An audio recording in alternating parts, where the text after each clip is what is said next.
Chapter 496. Percent or 6A? X5? HTJ? Q. V0 underscore? Y0? 1LP? Y7? 3? F. Pulling her hand, she said in an uncaring voice, Ning, tell this princess, why did you suddenly faint? Did you faint on purpose because you didn't want to see him? I didn't do it on purpose. At that time, I suddenly felt my heart beating fast and I couldn't breathe.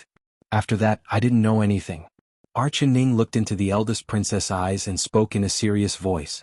Her eyes were calm. She wasn't lying. Just before she fainted, a sudden heartache almost took her breath away in an instant, causing her to lose consciousness. It really was strange. She raised her hand and pressed it against her chest. She felt that the inexplicable throbbing of her heart had returned to normal, and her breathing had also calmed down. Actually not long after Chu Xiaoyang fed her the medicine, she had already woken up. She wanted to open her eyes immediately, but when she heard Chu Xiaoyang's voice, she subconsciously didn't want to wake up. She let herself keep her eyes closed. She didn't want to see him and she didn't want to hear his voice. As long as he said those emotional words and looked at his emotional eyes, her heart would strangely beat, making it hard for her to breathe. The eldest princess nodded.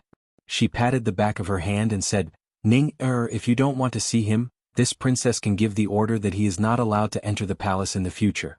You can stay here forever. However, I feel that Xiaoyang's feelings for you are quite sincere. Perhaps he did something wrong, but can you really not forgive him? Forgive? How could she forgive him? Ning bit her lips. She had been moved by him once and forgiven him for all the things he did to her in the past, but what she got in return was even more violent treatment from him. The love, he kept saying, it was just taking and taking, not giving or respecting at all. If this was Chu Xiaoyang's love, she couldn't accept it and she didn't want it. Alright, you don't need to say anything else. This princess understands and I will give the order to not let him take a single step into my princess palace. The eldest princess could guess her thoughts from her expression. She felt sorry for Chu Xiaoyang, but she was also worried for Chen Ning. Although Chu Xiaoyang's love was strong, his hatred was also strong. If he knew that he couldn't obtain the thing he was searching for, he might destroy her at all costs. It seemed like she needed to send more people to protect Chen Ning. She couldn't give Chu Xiaoyang any chance. But Chu Xiaoyang's martial arts were very good. Compared to Chu Xiaoyang's guards, they were all useless. If Chu Xiaoyang really wanted to come, she had no way of stopping him. After thinking for a long time, there was only one way. She was going to ask her brother, the emperor, for help. In the first place, this matter had arisen because of him. Naturally, it would fall to him to solve it. The eldest princess wrote a letter and sent it to the imperial palace. Then she stayed by Chen Ning's side. As the two of them talked, it unknowingly became late. Where's Xiaoru? Chen Ning suddenly found that Xiaoru wasn't by her side. You mean that little girl? The eldest princess thought about it and said, that's right, she was brought to the courtyard by the little eunuch called Xiao Si by Big Brother Emperor's side. It's been a while, why hasn't she come back yet? Xiao Si? Chen Ning's heart skipped a beat. Chapter 497. W? 4? C? H asterisk? KK. U? D. For. Hashtag BN? W? N? Percent? She got up from the bed and quickly ran out the door. Ning, slow down. You just woke up, you. The eldest princess followed behind her. When she saw Chen Ning, she suddenly stopped and looked in a direction in the yard. She followed Chen Ning's gaze and saw that in the corner of the stone steps, there was a boy and a girl sitting side by side. The young man had a delicate and fair face, and his eyes were bright and shiny. He was gesticulating as he talked about something. His eyebrows were dancing and he seemed to be in high spirits. The girl beside him had her chin in her hand as she stared at the young man beside her. Her round face was filled with surprise and admiration. It was unknown what joke Xiao Si told, but Xiaoru began to giggle. Her eyes turned into crescent moons and Xiao Si's eyes also turned into crescent moons. The two of them looked at each other and smiled. Their smiles were filled with innocence, and a youthful aura assaulted one's senses. Chen Ning let out a soft sigh and a faint smile appeared on her lips. Seeing the two young smiling faces, her mood became bright and it drove away the haze Chu Xiaoyang had left in her heart. It had been a long time since she had seen this kind of carefree smile on Xiaoru's face. If Xiao Si could make her smile like this, it wouldn't be bad. She slowly turned around with a faint smile and did not disturb them. Turning around, she saw the eldest princess who also had a moved expression on her face. The two of them looked at each other and revealed a smile. Ning, I think the girl beside you and Xiaoxi get along well. Did they know each other before? Returning to the room, the eldest princess couldn't hold back her curiosity and casually asked this question. Actually what she wanted to ask was, did you know my brother Emperor before? But she was too embarrassed to ask this. Although she had a straightforward personality, she was not a stupid person. She could already feel that the relationship between the Emperor and Ning was not as simple as she thought it was. Ning was very smart, she knew that the eldest princess had already guessed it. She pondered for a bit before bowing down to the eldest princess. Eldest princess, you've saved me again and again, I shouldn't have hidden anything from you. But this matter, I never told you because I didn't know that the Emochuan I knew was the Emperor. You and my royal brother met in the royal study, it wasn't the first time? Then you really did know each other before? The eldest princess was very surprised. She helped Ning up and pulled her to sit on the edge of the bed. Her eyes were filled with interest. Good little sister, quickly tell me what is going on. How did you meet? This story must be very good. She was beaming with joy and excitement. Ning never thought that the eldest princess would be this interested in the matter between her and Emochuan. She couldn't help laughing. It seemed that it was human nature to love gossip. Men loved it, women loved it too. Even someone as straightforward as the eldest princess was no exception. But how could this matter be explained in a few words? Especially in this kind of situation, it was like a messy sesame ball, even she couldn't see where the way out was. Although the eldest princess was good and wholeheartedly protected her, could she protect her for a lifetime? Not to mention living under someone else's roof was not a long-term solution. She had to rely on herself and escape the shackles that fate had placed on her. Chapter 498 05 and 1 6 and U E R. When she first met Emochuan, she couldn't help sighing. At that time, how could she have thought that a quick meeting would lead to so many things happening? But these things, should she tell the eldest princess the whole story? Eldest princess, let the Emperor personally tell you this story, alright? She spoke in a gentle voice as she looked at the eldest princess with an apologetic smile. Because she really didn't know what to say. She didn't know why Emochuan would disguise himself as a guard and follow her, saving her again and again. She didn't even know when Emochuan had fallen in love with her. This was a mystery to her. The eldest princess suddenly gave a sigh and said, if he was willing to say it, this princess wouldn't have asked you. But even if you want to say it now, there are people who won't let you say it. She winked at Ning and said with a smile, look, someone's looking at you. Ning raised her head and was surprised to find that there was another person in the room. Archie was wearing black clothes and silently standing in the shadows of the room, as quiet as a shadow. Ning bit her lips and silently looked at him. Although he was wearing a human skin mask, she could recognize him with a single glance. Emochuan. When did he come? She didn't know at all. Coming without a shadow and leaving without a trace, this was probably a person like him. He took off the high and mighty dragon robe that symbolized his status, and once again put on the black clothes that he wore when he was her bodyguard. That kind of intimate and familiar feeling came rushing at her. Ri's deep and bottomless eyes stared at her without blinking. His chin was tight and he didn't say a word. He clearly knew that she was looking at him, but he still didn't say a word. The eldest princess looked at this and then at that. She found that the two of them were looking at each other and neither of them were looking at her. Alright. If you have something to say, then say it. This princess is an extra person and won't listen to you. She suppressed her curiosity and unwillingly walked out. When she reached the door, she couldn't help looking back at Emochuan. Then she pushed open the door and walked out, closing it for them. The room was completely silent. There were only the occasional sparks from the candle on the table. The two of them didn't say a word and just silently stared at each other. Ning suddenly found that she could not understand Emochuan. What? Lowering her head guiltily, she avoided his aggressive gaze, trying to distract his attention. She deliberately tried to find something to talk about. Emochuan, when did you come? How come I didn't know about this? Your Qigong is this good, can you teach me in the future? Emochuan didn't say a word. His deep dark eyes stared at her face, making her face burn up and making her feel even more guilty. Are you thirsty? Do you want to drink some tea? This is high-quality cloud mountain fog tea, it's very fragrant. Archie pretended to be calm as she walked over and poured a cup of hot tea for him. Before she could finish, he suddenly grabbed her wrist and with a gentle pull, she fell into his embrace. His arm was wrapped around her waist, tightly holding her, making her unable to move. Chapter 499. XWD 0 D 5 $4 D 8 5 G 5 _ Biff. Any random item in the mansion was priceless, and this teacup carved from green jade was even rarer. But neither of them looked at the teacup. Why did you make the decision yourself? Why do you have to take responsibility for everything? Why can't you just tell me honestly? Mo Chuan finally slowly spoke. He slightly lowered his head and looked right into her eyes.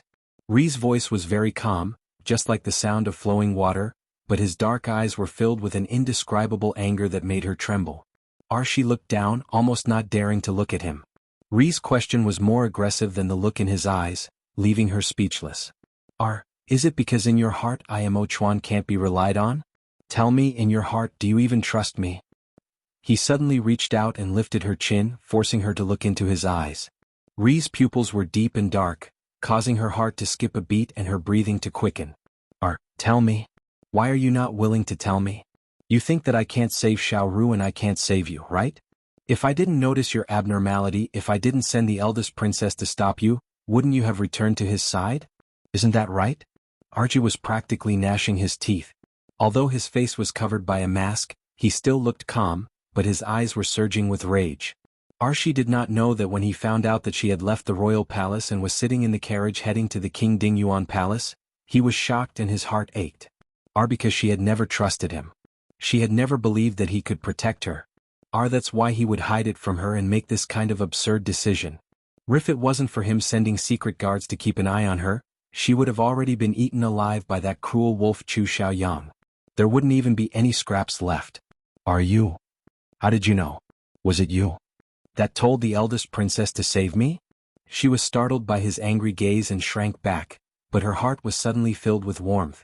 Archie had always thought that she was acting very naturally, so how did he notice her abnormality? Do you think you can hide something from this one?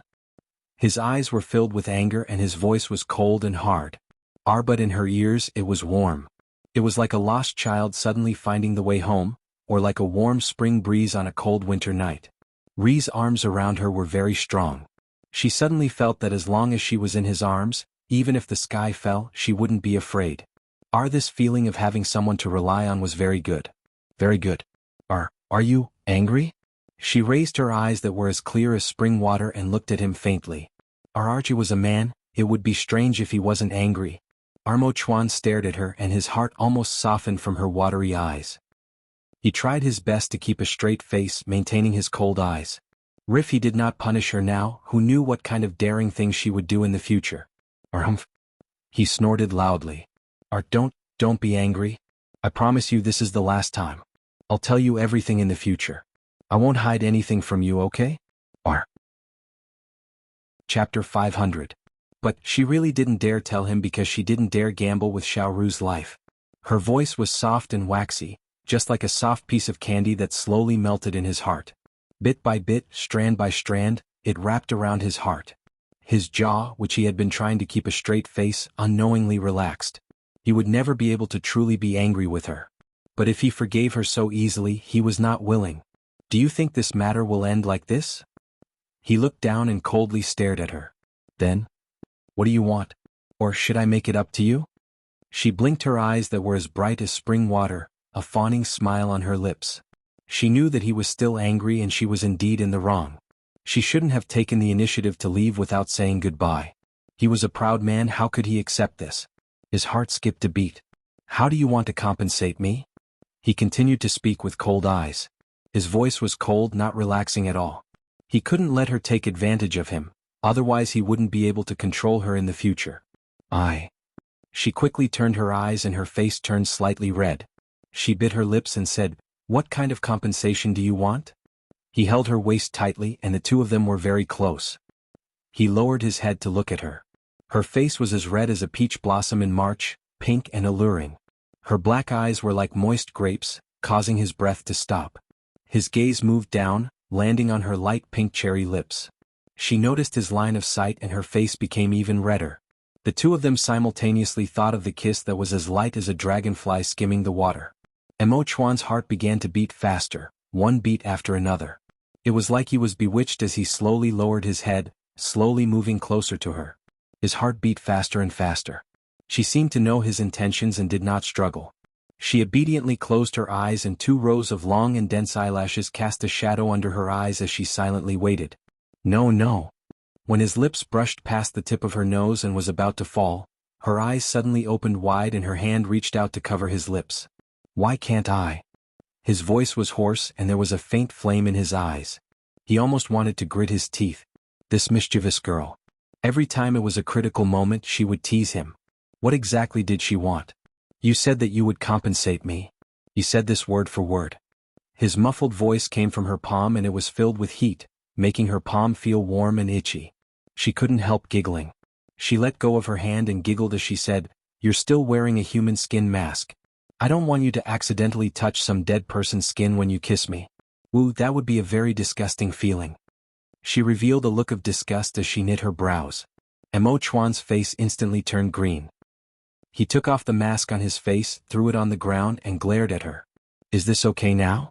Under the candlelight, his handsome and elegant features were exquisite and flawless. His eyes were as bright as the cold stars in the sky. Even when he was glaring at her, his eyes were filled with faint affection. You can, of course you can. Of course you can. She smiled and squinted her eyes. Her eyes were curved like a little fox. Chapter 501. You wouldn't be playing tricks again, right? Emo Chuan suspiciously looked at her, clearly not believing her. He could not forget the many times she had made fun of him. This time, seeing her smirk in her eyes, his heart began to beat wildly. Do you want it or not? If you don't want it, I won't give it to you. She angrily stomped her foot. Why was he like a piece of wood? She didn't take the initiative, so why couldn't he take the initiative once? Last time it was clearly her who took the initiative, so this time it should be his turn. But she was too embarrassed to say this. All right, I'll believe you this once. Emo Chuan slowly closed his eyes. He held his breath and his heart began to beat faster. It wasn't that he didn't want to take the initiative, but he wouldn't. He was afraid of being laughed at by her. So he would let her do it. Although he didn't know how, he could secretly learn. With how smart he was, he would be able to learn quickly. Qin Ning raised her eyelashes and secretly looked at him. She saw that he had really closed his eyes. His eyelashes were long and thick, covering those black eyes that always made her feel flustered, but that slight tremble sold him out. The arm around her waist suddenly became stiff. She revealed a gentle smile. She suddenly wasn't nervous or shy anymore. This was because he was even more nervous and shy than her. She looked up and carefully looked at his brows, his eyes, and his jade-like nose. Those thin lips were very nice to look at. She didn't know how it would feel to kiss him. The last time she had been too flustered and hurried. She had left after lightly touching his lips. She had not felt anything but a faint warmth. Right now he was so close to her that she could touch him with her hands. She stood on her tiptoes and complained about how tall he was. She placed her arm around his neck and slowly moved closer to his lips. Her heart was beating fast, almost jumping out of her chest. Her face was completely red. It was a good thing he couldn't see, otherwise she really wouldn't have the courage to take the initiative to kiss him. Her light and sweet breath caressed his face. Although his eyes were closed, he could still feel her getting closer and closer to him. His body was tense and his hand around her waist was so stiff that he almost couldn't move. He was filled with anticipation and nervousness. But after waiting for a while, he still didn't feel the thing he was waiting for touch his lips. He couldn't help but slightly open his eyes. With a glance, he saw a delicate face like a white tea petal right in front of him. Her watery eyes were staring at him without blinking. Her eyes were misty and enshrouded in a thin layer of watery light. It was rippling and moving, but it caused his heart to suddenly tighten. What happened to her? But was she crying? Before he could open his mouth to ask, she suddenly closed her eyes and kissed the corner of his lips, causing his body to freeze instantly. She quickly left his lips and opened her eyes. She quickly left his lips, opened her eyes and looked at him. Her eyes were dark and shiny. Thank me for what? His voice was hoarse. Although it was different from what he had expected, his heart couldn't help but soar with joy. Thank you for saving me and thank you even more for saving Xiaoru. Emo Chuan, I am very fortunate to have met you in this life. She murmured softly, burying her head deep into his chest and hugging his waist. She softly whispered and buried her head in his chest, hugging his waist. He didn't say anything. He just hugged her tightly and pressed his chin against the top of her head. He slowly lowered his head and kissed her gently in the middle of her hair. He did not say a word and just tightly hugged her. His chin was placed on her head and he slowly lowered his head, gently kissing her hair. Chapter 502. The two of them did not say a word as they tightly hugged each other. Their hearts were beating in their chests, but they had never been this close before. Putong. The sound of something heavy falling came from outside the window, followed by a painful cry, "Io." That sound was very familiar. Emo Chuan's expression suddenly changed. He grabbed Chen Ning's waist with one hand and tightly held her in his embrace. His other hand opened the window and looked outside, raising his brows. "Enlu, what are you doing here?" he coldly said. Eldest Princess Enlu was hugging her leg, jumping around in the yard with one leg. She was jumping while complaining. "Io, it's numb, my leg is numb. Big brother Emperor, if you want to kiss me then hurry up and kiss me. You've made this princess legs numb from squatting for so long." Emo Chuan and Chen Ning finally found that there was a large hole in the window paper. It seemed like the words they had just said in the room and their intimate conversation had all been heard and seen by the eldest princess. Chen Ning's face turned as red as a piece of cloth. She instantly left Emo Chuan's embrace and moved far away from him. This eldest princess, she was a dignified princess, but she was actually learning from others to eavesdrop. Emo Chuan's face couldn't help turning red as his two beautiful eyebrows stood up. He looked at the eldest princess with an embarrassed and angry gaze, looking like he wanted to kill someone. The eldest princess suddenly gave a shiver. She realized that she had accidentally touched a tiger's butt. "Ayaya, quickly run." She gave Emo Chuan and Chen Ning an awkward smile. She didn't care about her numb leg as she quickly ran away. "Big brother Emperor Ning, you guys continue. This princess definitely won't peek at you again." Before she finished her sentence, she had already run so fast that not even her shadow could be seen. Humph. Emo Chuan looked in the direction the eldest princess disappeared in and gave a shy and angry snort. His eyes were filled with anger that couldn't be erased. He had just tasted that sweet as honey taste and it had been ruined by the eldest princess. Now he didn't even know how to continue. But he wasn't willing to let it end like this. "Ning, are you thirsty?"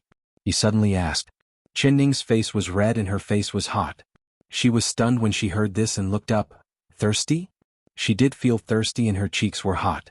She nodded subconsciously. "Come, let's go out for a drink." Without another word, he carried her and jumped out of the window. With a light leap, he landed on the roof and started running.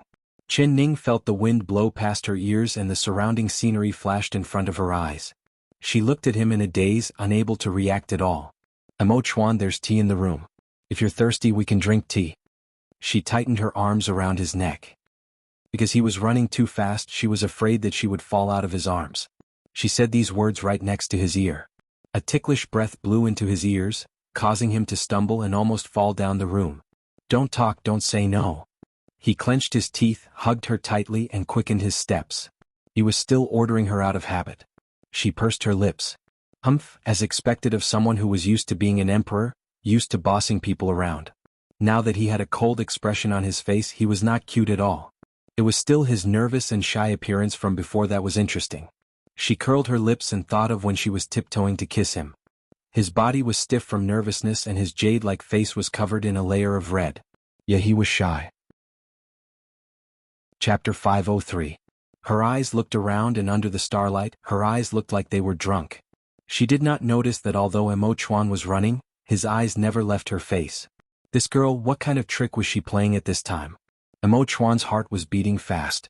Seeing her eyes looking around and the smile on her lips, he suddenly had a bad premonition.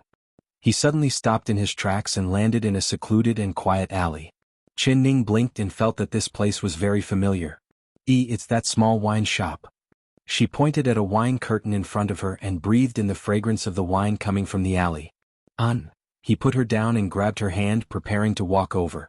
She suddenly broke free of his hand and said in a suspicious voice, "Speak, why did you bring me here to drink? You clearly know that I will get drunk as soon as I drink. Are you having bad intentions? Do you want to take advantage of me being drunk and do something to me?" She opened her bright eyes wide and stared right at him. Emo Chuan was so angry that he wanted to poke her mute acupuncture point, making it so that she couldn't speak anymore. How could this girl think of him as such a dirty person? Was he the kind of person who would take advantage of others? That's right. It's exactly what you're thinking. I want to make you drunk and then… Humph humph. He tightly gripped her wrist and forced her into the corner until she had nowhere to go and her back was pressed against the hard and rough wall. He used one arm to support himself against the wall and his other hand to lift her chin, purposely making a fierce expression to scare her. She smiled and blinked her eyes. Starlight seemed to have flown into her eyes, and they were glistening and sparkling. I don't need to drink and you don't need to make me drunk because seeing you makes me drunk. You don't know, but you are even more intoxicating than the richest wine in the world. Her voice became lower and lower. The last few words were almost inaudible, just like a whisper. Emo Chuan's ears rang with a wung sound. He stared at her and stared right at her, not daring to believe that these words had just come out of her mouth. His whole body felt warm and light as if he was about to fly. Did she know that her words were the most intoxicating wine in the world? You didn't need to drink it to be drunk. However, I know of another wine that is even better than the wine here. How about you take me to have a taste? She seemed to be suddenly interested. She slipped out of his arms like a fish and turned around to grab his hand. Oh, what kind of wine is it? His eyes flashed, but he still couldn't bear to look away from her face. As long as he was with her, even drinking water would be better than drinking the best wine in the world. It's the flower wine in the brothel. I heard that there's a famous brothel in the capital. Not only does it have the best wine, but it also has the most beautiful girls who can sing the best songs. Let's go drink flower wine together, okay? She said this with a smile. Her eyes could not hide the interest. It was said that the brothel was a place that one had to visit after transmigrating, but she had never seen one before. She had to go to a brothel. Of her hand was not moving. He was like a pine tree standing alone and motionless. What? She looked at him with a puzzled expression. Aren't we going to drink? His face was as dark as a pot and his eyes were filled with anger. Where did this girl hear all this nonsense? She actually wanted to drag him, the emperor, to a brothel to listen to music and drink wine. Chapter 504. Chin Ning shivered from the cold intent in his eyes and couldn't help taking a step back. He seemed like he was angry again. He really was a temperamental person. She didn't say anything she shouldn't have, so why was he glaring at her like this? If you don't want to go to a brothel, we can go somewhere else to drink. She turned her eyes and said with a giggle. She pointed at the small bar in front of them. If you like to drink there, then we'll go there. You like to listen to songs when you drink? He suddenly said. His voice was low, but it didn't contain any anger. That's right. She subconsciously nodded. All right, then I'll bring you to a place with wine and songs. After he said this, he grabbed her waist and used his qinggong, heading in a certain direction. She couldn't help but follow him into the air. You really want to bring me to a brothel? She was surprised and strange. Her heart was filled with a trace of bitterness. She thought he was very pure, but she never thought that he would also be an old hand at visiting brothels. She bit her lip and suddenly wanted to bite his ear hard. Visiting a brothel. Where did this lass hear all these terms from? Emo Chuan's lips fiercely twitched. The arm holding her waist unknowingly tightened, making it so that she couldn't make a sound. He stopped by a river this time. Holding her, he jumped onto a boat with a black awning. Then with a kick he sent the boatman ashore.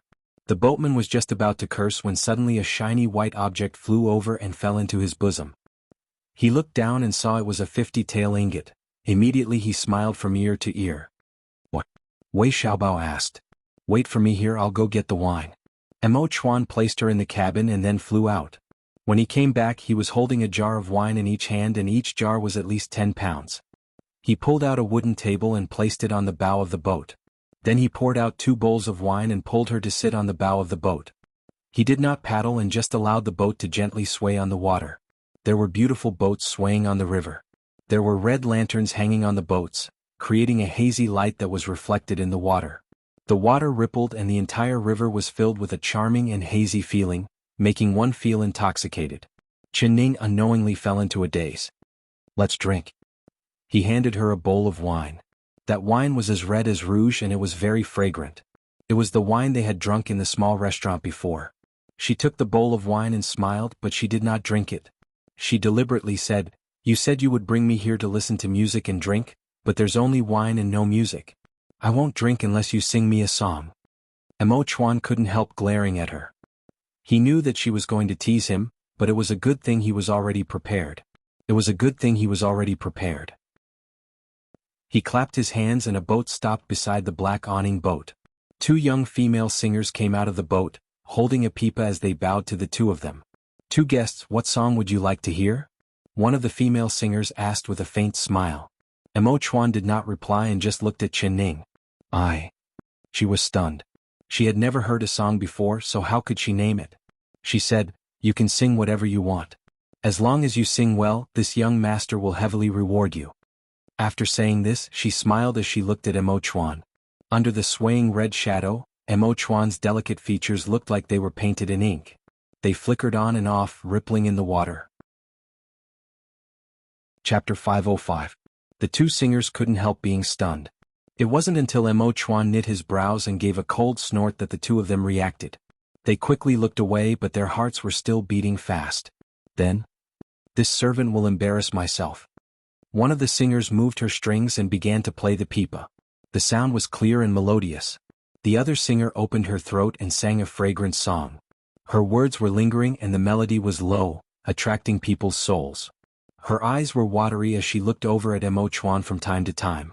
It was a pity that Emo Chuan did not look at her at all, not even paying attention to what she was singing. He took a sip and looked over at her. The ripples of the lake reflected on her cheeks, making her look even more beautiful. This scene was enough to intoxicate a person's soul. Chen Ning drank a few mouthfuls of wine and a faint blush appeared on her face. Her cheeks were a bit hot and she couldn't handle the alcohol, especially when she heard the song the singer was singing. It was sweet and sweet, not like a song but more like a soft moan. It was high and low and the meaning of the words couldn't be understood, but it made people's hearts beat faster and their faces turn red. She couldn't help asking Emo Chuan in a low voice, what song is she singing? Why is the tune so strange? Emo Chuan's handsome face turned slightly red. He revealed a smile and an angry look at her. Didn't you want to listen to a song? This is a song, why can't you understand it? Then you can understand it? Tell me what she's singing. She was not convinced. I also don't understand it. Emo Chuan's face turned red again.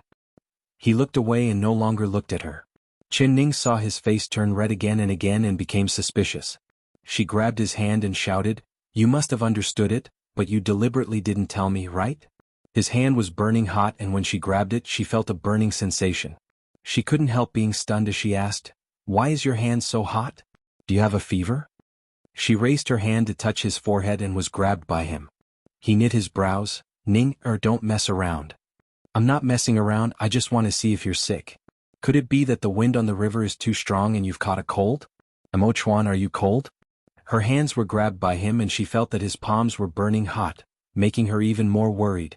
Cold. How could he be cold? He was about to die from the heat. Emo Chuan tightly held her hand. Her fingertips were cool and very comfortable to the touch, but this comfort only lasted for a while. Her smooth skin and soft jade-like fingers made him feel even hotter. I'm not cold. He let go of her hand and drank mouthful after mouthful of wine. The cold wine entered his stomach and the fire in his body was temporarily extinguished. A cool breeze blew on the surface of the water, bringing him waves of refreshing comfort. It was B. What kind? Emo Chuan thought his mental fortitude was very good, but he had lost his mind just now and almost fell for it. He couldn't help secretly rejoicing that this was a boat on the lake. If they really went to a brothel and drank wine while listening to this kind of song, how many people would be able to control themselves like him? Humph, if he knew that there was someone who dared to suggest going to a brothel to listen to music, he would cut off that person's head. Have you heard enough? Do you still want to listen? He looked at her and revealed a faint smile. He saw that her face was becoming more and more red and her eyes were becoming blurred. He couldn't help finding it funny. Could it be that this lass understood as well? Chapter 506. Chen Ning shook her head and said, I'm not listening, I'm not listening. She felt her mouth become dry and she unknowingly treated the wine as water, drinking several mouthfuls. If she kept listening and drinking like this, she would be drunk to death. If you haven't heard enough, I can have them sing one song at a time until you've heard enough. Emo Chuan suddenly came close to her and spoke in a low voice with a smile. His breath fell on her ears, making her feel a bit itchy and her face became even hotter. I've heard enough, I've really heard enough. She quickly covered her ears and rubbed them. Emo Chuan revealed a smile and threw out a silver ingot that landed on the boat. Many thanks to the two guests. The two female singers had only sung one song, but they never thought that they would receive this kind of reward. Their eyes lit up and they bowed down again and again. Emo Chuan waved his hand and the boat slowly drifted away, disappearing into the light of the lake. The wind is strong on the river, let's go in and drink? Emo Chuan's internal energy was deep, so he was not afraid of the wind, but he was worried that she was weak and couldn't take the cold wind blowing from the water. He stroked her thin clothes and secretly regretted his carelessness. How could he have been so careless and not thought of giving her a cloak? But this couldn't be blamed on him. As the emperor, he had people taking care of his food and clothing. He was always thinking about the matters of the country, so how could he think about these trivial matters? All right, let's go in and drink. She stood up and walked into the cabin. With the wind blowing, the wine filled her. She was only 30% drunk, but now she was 10% drunk. She swayed and her feet tripped on the deck of the ship. With a sudden stagger, her whole body fell forward like a wooden stake. Be careful. Emo Chuan was holding a jar of wine in one hand and a wooden table in the other. Seeing this, he threw the wine jars on the table into the water and rushed over to help her up. It was too late. He had no choice but to leap forward. When she fell, he was right under her body, so she didn't feel any pain at all. Emo Chuan. She placed an arm on his chest and swayed as she stood up. She giggled and said, "Why do you have two heads? Why are you swaying back and forth? You're making my head dizzy." Hearing this, Emo Chuan didn't know whether to laugh or cry. This girl was drunk again. He still remembered the last time when she was drunk, the way she talked and laughed in his arms. His heart suddenly swayed with a layer of warmth. One arm gently wrapped around her waist and the other gently brushed aside the hair on his face. He gave her a pampering smile and said in a soft voice, You're drunk." "I'm not drunk, I'm just a bit dizzy." She shook her head and it became more and more dizzy. Her arms could not support her body weight and she fell on his firm chest again. That soft and velvety touch immediately caused his heart to beat faster and his breathing to quicken. The flame that had originally been extinguished began to stir again. Not hugging her like this, he wouldn't be able to hold her. He took a deep breath, held her shoulders and kept a certain distance from her. His eyes were dark and there were two small flames burning in them. Ninger. The moment these two words left his mouth, he realized that his voice was hoarse. He couldn't help but be startled. "And what do you want to say?"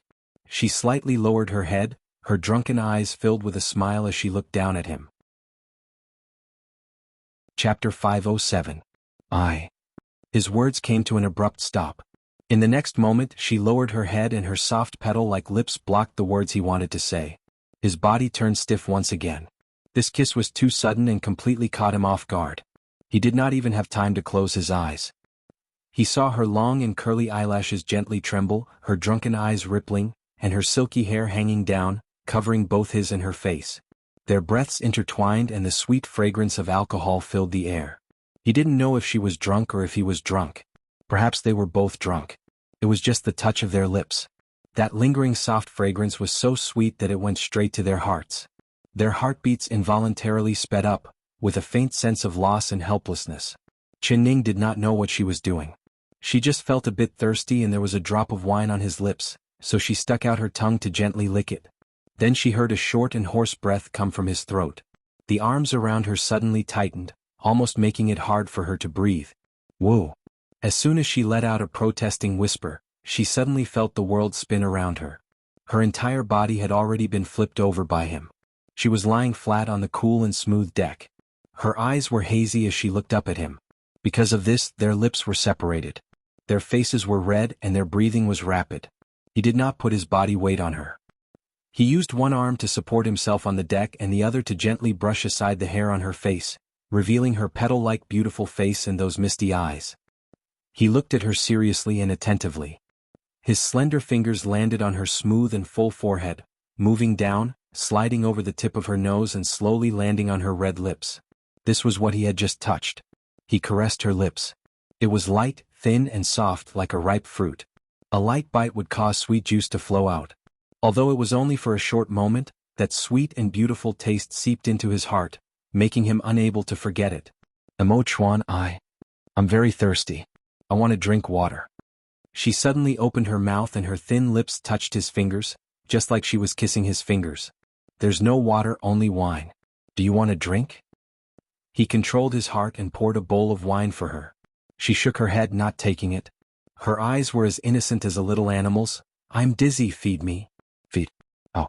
He was stunned. Looking at the bright red wine in the bowl, he suddenly realized something. He pursed his lips and said in a hoarse voice, all right. Without any hesitation, he drank a mouthful of wine and held it in his mouth. Then he lowered his head and kissed her lips. The sweet wine slid into her mouth, and she immediately swallowed it thirstily. But in the next moment she was stunned. Her black and bright eyes suddenly widened, and she stared at the man in front of her like a frightened deer. Because what entered her mouth was not just the sweet wine, it was also his. Her brain went blank in an instant. She was originally dizzy, but now she felt light. Her whole body seemed to be floating in the clouds and mist, slowly drifting. The river slapped against the deck of the boat, and the boat swayed gently, again and again. Chapter 508. When their tongues touched again, their bodies trembled at the same time. That kind of beautiful feeling seemed like it was about to explode as it spread from their lips to their entire body. He closed his eyes and wholeheartedly experienced this kiss. His expression was filled with an unprecedented concentration. This was a beautiful feeling that he had never tasted before. He never thought that after tasting it he would never be able to give it up.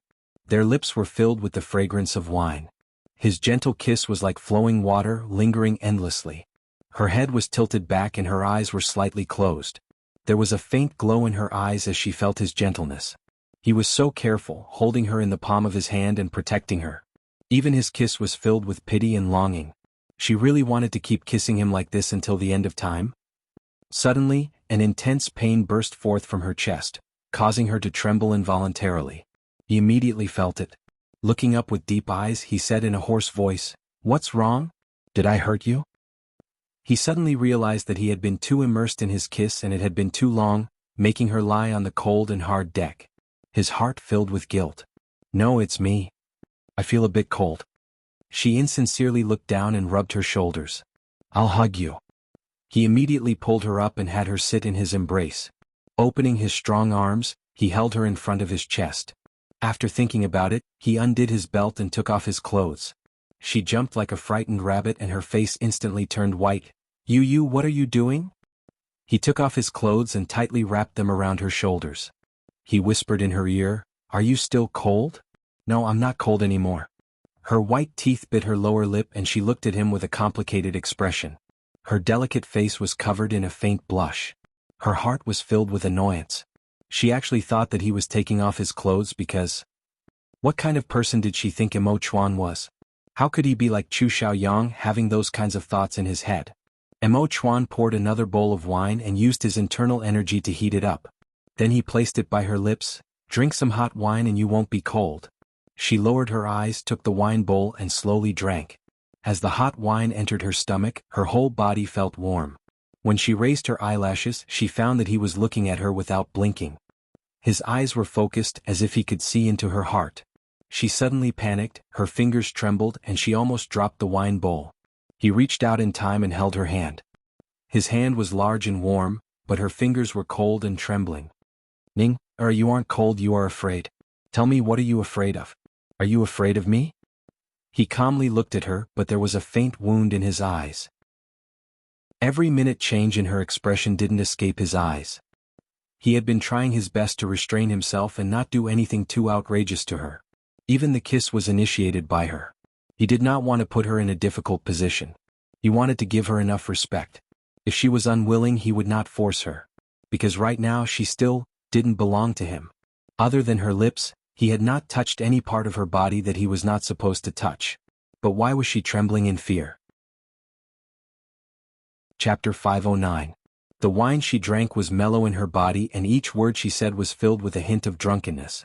It was because of the wine that she dared to say the words hidden deep in her heart. She looked at him in a drunken daze. In the faint light, his cold and delicate brows were like blooming pear blossoms. Her fingers were cool as they touched his brows, eyes, and lips, slowly touching and caressing. He did not move at all, letting her fingers slide across every part of his face. His thin lips were slightly pursed and his eyes were deep. "I like you, Emo Chuan." She suddenly spat out these words like she was dreaming. He held his breath again, almost not daring to believe his ears. His pair of eyes, which had always been calm, was no longer calm. "Say it again," he said in a hoarse voice. He heard wrong, he must have heard wrong. "I like you." Her red lips that were stained with alcohol pressed against his brows and she whispered, "I like your eyebrows. Your eyes." Her lips slowly slid down. "Your nose. Also your... here." She kissed his lips. Her breath smelled like orchids and his breathing became a bit chaotic. His eyes were half open as he stared at her peach blossom-like beautiful face. He did not dodge and allowed her lips to gently touch his, not making any further movements. Because he knew that the girl he liked was drunk. He did not want to do this while she was drunk. If he wanted to, he wanted to do it when she was sober and willing. But, no matter how rational he was still a young and vigorous man. Although her kiss was light, it was like a small fire that slowly lit his heart. Very quickly, it became a prairie fire. "Ning, are you drunk? I'll send you back." Her kiss landed on his Adam's apple and continued moving downwards. He couldn't take it anymore and hugged her to stop her from continuing. "I'm not drunk." She suddenly raised her eyelashes. Her dark and clear eyes reflected his figure. "Then do you know what you're doing?" he said in a soft voice as he stared at her. "Of course I know." She revealed a lazy smile in his embrace. Her lips curled up and she softly said, "I'm seducing you, my Lord Emperor." Emo Chuan almost couldn't help throwing her into the river. He was sure once again that she was drunk. No.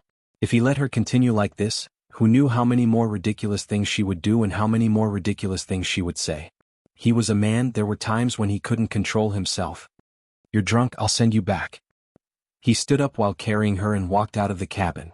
As the wind blew across the river, her drunkenness intensified, and she began to struggle with all her might. "I'm not leaving, I'm not going. I'm not going, I'm not going." Emo Chuan and Emo Chuan's heart. Emo Chuan felt his ears heat up and a numb feeling spread from his ears to his entire body.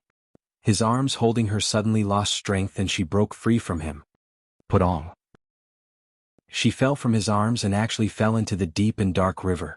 She made a splash and was instantly swallowed by the river. She fell. At that instant his breathing stopped. His heart felt as if it was fiercely gripped by a large hand, and it hurt to the point he couldn't even breathe. Without a second thought, he jumped into the river where she had disappeared. When the cold river water went over his head, he suddenly realized that this was bad. Chapter 5:10. Gudong Gudong. He drank several mouthfuls of the cold river water and the cold air went straight to his head. It made his head that had become dizzy from his anxiety clear up. He quickly calmed down. Relying on his deep internal energy, he held his breath. It was enough for him to stay underwater for a while, so although he was panicked, he was not panicked. He opened his eyes in the water and searched for her. But the night was as dark as ink. Although he could see the reflection of the lanterns on the boat, the depths of the river were completely dark. He couldn't even see his fingers in front of him. Although his eyes were wide open, he still couldn't see anything. He wanted to call out her name, but when he opened his mouth, the river water entered his mouth. The breath he was holding in was instantly released and he began to drink mouthfuls of water. His chest began to hurt from being suffocated and his throat felt like it was being torn apart. He knew that if he didn't come to the surface, he would quickly drown or suffocate to death. But she was still in the river.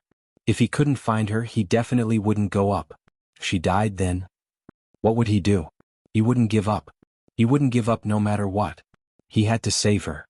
In his despair, his fingers, which were flailing about in the water, suddenly touched something that was cold to the bone. He immediately grabbed it tightly. Was it her? Was this her hand? His chest filled with a large amount of pleasant surprise. With the last of his strength, he pulled her to his side and held her in his embrace. Even if he died, he would die with her. He wouldn't let go, he definitely wouldn't let go. The corners of his mouth curled into a faint smile. His eyes slowly closed and his consciousness gradually dissipated. Chin Ning fell into the river and was soaked in the cold water. Most of her drunkenness disappeared. She drank 2 mouthfuls of water and shook her head. When she was about to come to the surface, she suddenly heard a putong sound. It was the sound of something heavy falling into the water. She was stunned for a second before she reacted. Was Emo Chuan? Did he jump into the water to save her? The river was cold to the bone, but her heart was as warm as spring. A faint smile appeared on her face and she immediately swam in the direction he fell in. Although she was a good swimmer, she couldn't even see her fingers in the water. She couldn't see anything, so she could only swim with one hand while her other hand searched the water. There was an undercurrent in the water. The two of them had only been in the water for an instant, but she had been brought several meters away by the undercurrent. She was like a nimble fish swimming in the water, but she couldn't find him at all. She knew that the longer she stayed in the water, the more dangerous it would be for him. Her tears unknowingly flowed out and quickly melted into the river. Emo Chuan, nothing will happen to you. Emo Chuan, you must be fine. Something happens to you, I don't want to live anymore. She was so anxious that her heart was about to explode. Suddenly, her finger touched something and it was like something was guiding her, allowing her to swim to Emo Chuan's side. In the water of she, emo, of emo, she. Although she couldn't see, she knew that he was Emo Chuan, it was him. She was filled with joy, but as soon as the sweetness in her heart rose, she felt something was wrong. His arms holding her gradually lost strength and his body slowly sank down.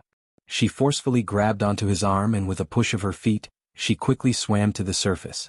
With a bow sound, two wet heads finally emerged from the water. Chapter 5:11. His eyes were closed and his face was pale. His thin lips did not have a trace of blood, looking like he was asleep. She knew that he had fainted from suffocation. Thinking of how he became like this to save her, she felt her heart tremble and she could not control herself. Holding his head, she quickly swam to the shore. Once she reached the shore, she immediately began to save him. She had learned basic first aid techniques, so she knew that Emo Chuan would be fine. Sure enough, after a few compressions he began to react. He spat out the water in his stomach and forcefully coughed a few times before slowly opening his eyes. When those clear eyes opened, she let out a low cry. Her eyes turned red and she threw herself into his embrace, tightly hugging him. Emo Chuan, you. She wanted to say something, but her throat was choked and tears began to fall. She was truly afraid, extremely afraid. She was afraid that she would never find him again, afraid that he would never open his eyes again. Emo Chuan slowly raised his hand and hugged her. He hugged her tighter and tighter, so tight that she couldn't breathe. Her entire body was drenched and cold like ice. He was the same, but his body was warm and it was getting hotter and hotter, especially his chest. It was like a ball of fire was burning and it warmed her body up. She was no longer shivering. He was in a daze for a while, feeling like he was dreaming. But a dream would not be this real. He could clearly feel her hot tears wetting his clothes and flowing to his chest. Her body was very soft, but it was gently trembling in his embrace. He raised his hand and touched her wet black hair, her face that was covered in tears and river water, and her small and smooth chin. Ning, it's a good thing you're fine. He only said these words in a low voice. Then he took her face in his hands and kissed her lightly on the lips. Her lips were cool and soft, stained with the tears that flowed down her cheeks. The tip of his tongue tasted that faint saltiness, and his chest was filled with emotions almost boiling. At the bottom of the pitch-black river, he really thought that he was going to lose her forever. He already did not want to live in despair. Luckily, she was fine. She was in his embrace and he was tightly hugging her, gently kissing her. This was not a dream. She closed her eyes and for a moment she almost lost consciousness. Then the warmth on her lips woke her up. She vaguely remembered that when she was drunk, they had been intimate like this before. The familiar warmth was like a wave that filled her heart, turning her into a warm pool of water. The spring grass grew on the riverbank, covering the two figures. In the darkness, only their rapid breathing and heartbeats could be heard. Their clothes were soaked, but their bodies were becoming hotter and hotter. His lips became scorching hot and he gradually lost control of himself. His fiery hands touched her slender and soft neck and slowly moved under her drenched collar, touching her round and soft shoulders. Her skin was as cool and smooth as jade, making him linger. His breathing became even more chaotic and his forehead was covered in sweat as his heart beat even faster. No. I'll stop. It took a lot of effort for him to move his lips away from hers. He propped himself up and gasped for air. Chapter 5:12. No. She felt his body stiffen and wanted to stand up. She wrapped her arms around his neck, not letting him leave. She whispered in his ear, I'm willing. After experiencing life and death and separation, she suddenly felt that she was too stupid in the past. Since the two of them were in love, why would she follow those damn rules? She should do what she liked with the person she liked, boldly doing it and happily doing it. Otherwise, wouldn't she have lived this life in vain? Her hand slid down from his neck and down his firm back, falling onto his waist. She could feel that his entire body was tense and he must be restraining himself very hard. He was afraid of hurting her, right? Actually, for this matter, it didn't matter who would hurt who. As long as he liked her and she liked him, what was wrong with that? In the darkness, Mo Chuan couldn't see her face or her expression, but her low and lingering voice entered his ears, almost making him collapse. Why didn't he refuse? Why was he willing? What? He struggled with himself, struggling with the desire in his heart. No, he definitely couldn't. But his hand went against his will and slid down her shoulder inch by inch until it reached her chest. Her heart was beating in his palm. Peng peng peng peng peng peng. Truly beautiful. It made him feel ecstasy. Stop. Mo Chuan, do you want to continue like this and make an irredeemable mistake? A cold voice sounded in his heart, making his body violently tremble. He suddenly left her body and jumped into the nearby river with a plop. Mo Chuan. Ning was shocked. She wanted to charge over to save him, but he came out of the river soaking wet. The ice-cold water had already extinguished the flames on his body. His body was dripping water and he was in a very sorry state. He didn't look like a ruler at all, but he didn't care at all. He pulled her over and smiled at her. Then he gently hugged her and gently stroked her hair. Ning, we can't be like this right now. I want to leave this moment for our wedding night. I want to openly marry you and be my only wife in this life. I believe that this day will definitely come. Do you believe me? His handsome face was hidden in the darkness, but his voice was as clear as a spring, stirring her heart. Her eyes suddenly became hot and tears almost flowed out. I believe you, I believe you. I believe that this day will definitely come. She buried her head in his chest and tightly hugged his waist. What emperor, what empress, she didn't care at all. She only cared about Mo Chuan as a person. He understood her, so he said that he would take her as his only wife and not as his empress. In this moment she felt that their hearts had never been this close before. However, will there really be such a day? Her heart once again filled with pain. Just now, she was truly willing to give it to him, but he was too much of a gentleman, too much respect for her. He did not want her to suffer even the slightest bit of harm, even in this kind of matter. He used such a harsh attitude to restrain himself. It was this kind of restraint and respect that allowed her to feel the love and pity he had for her. In this life she did not choose the wrong person. Chapter 513. Achoo! A gust of cold wind blew by and Ning suddenly sneezed. Mo Chuan finally realized that she was still wearing wet clothes. Standing by the river, he felt a burst of pain in his heart. He picked her up and used his qinggong to fly away. Mo Chuan, where are you taking me? Aren't we going back to the eldest princess palace? Ning found that he was actually taking her out of the city. They were traveling through the forest and she found it strange. You can't let her see you like this. Mo Chuan replied. His face was slightly red and he did not dare look at her. At this time the morning light was shining and the sky was brightening. Her thin wet clothes were tightly clinging to her body. Her curves were exquisite and it really attracted people's attention. Ning was stunned for a second before understanding. Her lips slightly pursed and she revealed a gentle smile. What is this place? She found that there was a large courtyard built in the middle of the forest. Mo Chuan carried her and jumped over the wall. It was as if he was returning to his own home. This is the palace's other courtyard and there is a hot spring inside. You're cold, so you need to soak in it to drive away the cold. He charged into the back courtyard and went around a tree wall that was as tall as two people. Ning could already smell the smell of sulfur in the air. Yeah, there really is a hot spring. Her eyes lit up.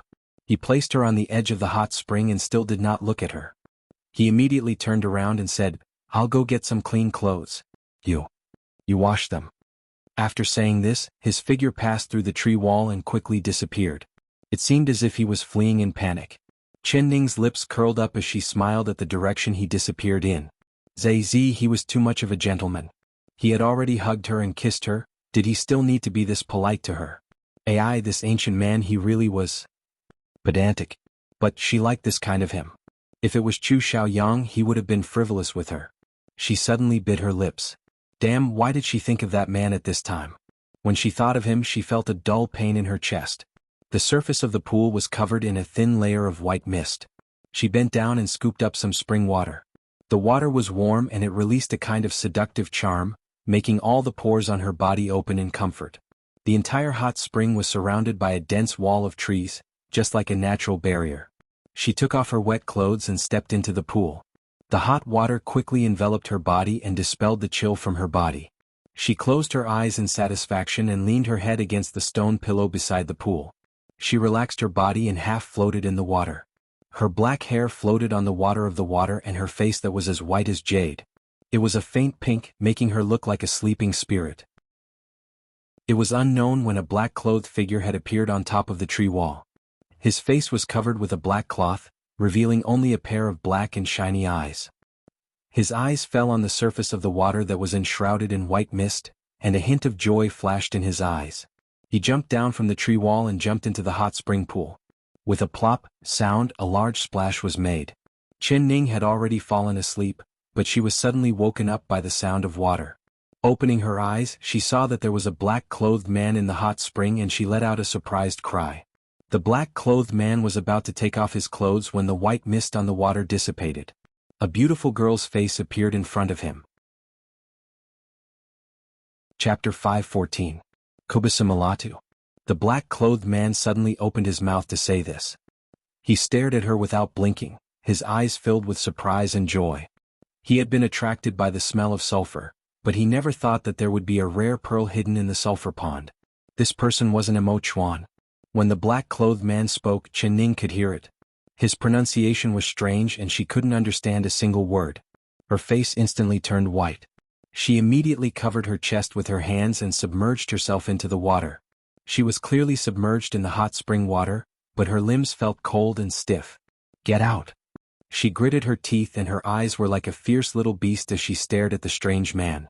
She never thought that there would be a stranger here. Because Emo Chuan was here, he would not let her be in danger. But where did this man come from? Could it be that Emo Chuan had encountered danger? Otherwise he would have heard what was happening here and would have rushed over to save her. Hearing her speak, the black-clothed man gave a laugh from his throat. His eyes changed and he spoke again. Tell me, who are you? This time he spoke with perfect articulation. She understood every word, but her heart sank. Because she found that this man was walking towards her step by step. She retreated, but the pond was only this big and she was naked. Even if she retreated, where could she go? She forcefully bit her lips and suddenly shouted, Emo Chuan, save! The word me did not even have time to come out before the black-clothed man charged at her like a cheetah, covering her mouth. She immediately opened her mouth and bit down on his finger. She forcefully bit down and instantly tasted blood in her mouth. The man's eyes flashed with a sinister look and a cold aura filled her, looking very terrifying. He grabbed her hair and pulled her back forcefully. She felt the pain and had no choice but to let go of her teeth. Her pale lips were stained with bright red blood. That was his blood. She angrily stared at him. Her eyes were no longer clear and charming, rather they were filled with a wild and unyielding nature. Rogue, let me go. She cursed through gritted teeth. This man was definitely not a gentleman, but someone who harbored evil intentions. He clearly saw her naked in the spring, but he still came to bother her. If he wasn't a rogue, then what was he? The man's eyes narrowed as if he was stunned. Then he slowly opened his mouth, saying each word very slowly. My surname is not Lu and I'm not called Lu Ho. Tell me who you are and I'll let you go. She closed her mouth and her eyes suddenly lit up. She closed her mouth and her eyes lit up. He appeared behind the black-clothed man. His face was expressionless, but his eyes were as cold as ice and as sharp as a sword. He held a branch that he had just broken off, and the tip of the branch was pointed at the black-clothed man's nape. Let her go or I'll take your life, he coldly said. The black-clothed man's body froze. Clearly he never thought that there would be someone behind him. The branch in Emo Chuan's hand moved forward and he felt the back of his neck go numb. He knew that he was being controlled by someone and couldn't help being angry and anxious as he scolded, Who are you? What kind of hero are you to launch a sneak attack? Bullying a woman, what kind of hero are you? Emo Chuan said in a cold voice. Chapter 5:15. You're seeking death. Emo Chuan was filled with rage as he stabbed out with the branch. Who would have thought that at this time, the man would suddenly bury his head and fall into the spring water? Emo Chuan's stab hit thin air. But he had already expected the other side to make this move. His long arm reached out and grabbed Chen Ning's wrist, freeing her from the man's grip. The moment her body left the water, he raised his right hand and a snow-white dress wrapped around her body.